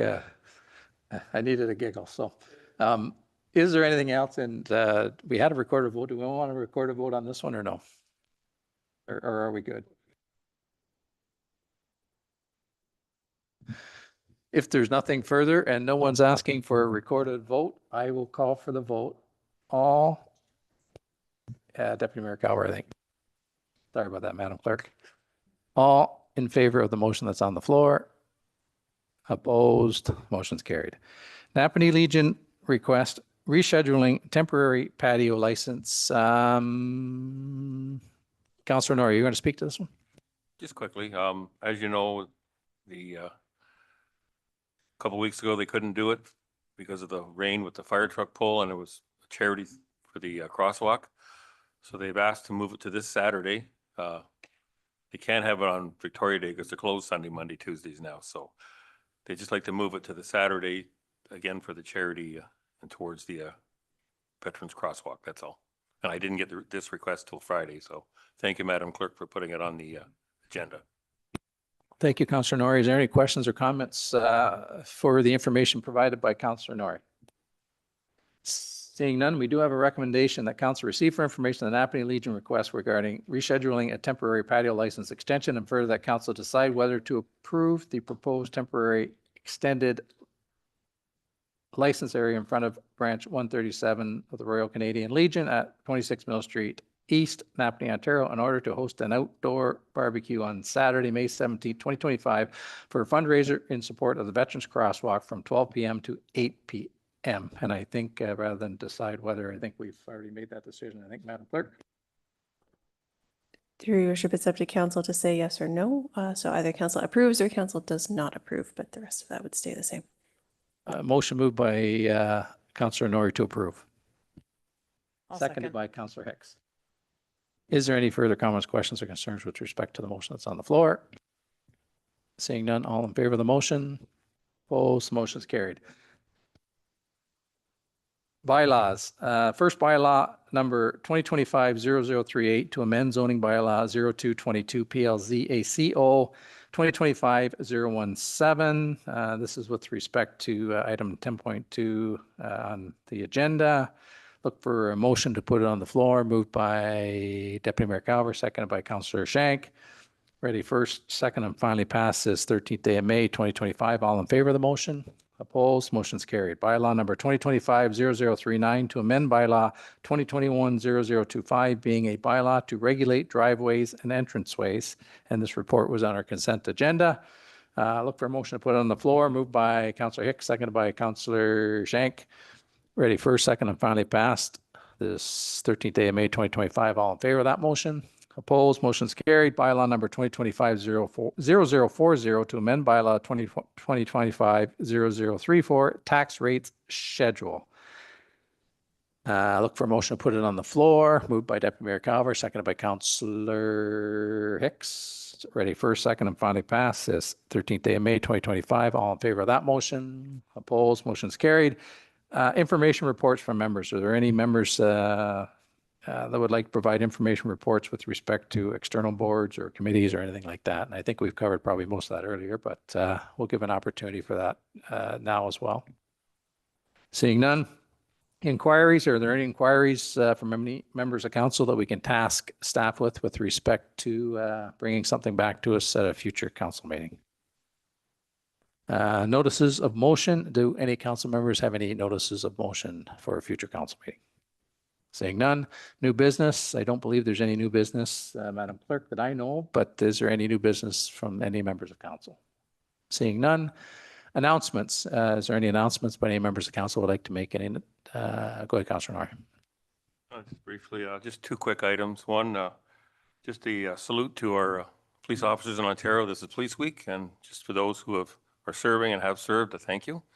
And again, talking about the fire truck pull, it was, even with the rain, it was an excellent day. They did a really good job. I think it was around $9,000 raised toward the crosswalk, but despite the weather, it turned out very, very well, and our chief can really pull a fire truck. Thanks, Councillor Norrie. And you're absolutely right. It was a really neat event, and the rain didn't deter anybody from coming out, so they had a good crowd down there. So, and I'm sure, Chief, that they had the foot on their brakes when you were pulling that. I'm sure they did. So, are there any other announcements? Seeing none, CEO's remarks. Mr. Grant, or do you have any remarks you would like to share with us this evening? Thank you, Your Worship. Just a few brief remarks. At this point, I would like to, acknowledge our bylaw services officers who, and our service partners who have gone above and beyond to educate and enforce our encampment protocol. By all accounts, the first couple of weeks have shown that there's a great understanding of that protocol, and we're seeing people respond to it as we would hope, and we remain cautiously optimistic that it will continue to bear similar results. Great. Thank you, Mr. Grant. The forward calendar. We've all had an opportunity to look at it, as well as the council resolution trackers. Anything in those two documents anyone would like to bring attention to anywhere? Seeing none, look for a motion for a bylaw to confirm the proceedings of the town, or the corporation of the town of Greater Napanee. Moved by Councillor Shank, seconded by Councillor Hicks. Ready first, second, and finally passed this 13th day of May 2025. All in favor of that motion? Opposed? Motion is carried. Motion to adjourn. Moved by Deputy Mayor Calver, seconded by Councillor Hicks. There's no further comments, questions, or concerns. All in favor of that motion? Opposed? Motion is carried. Thanks for bearing with us, folks. We covered an extremely large amount of ground tonight, and we'll see you in a couple of weeks.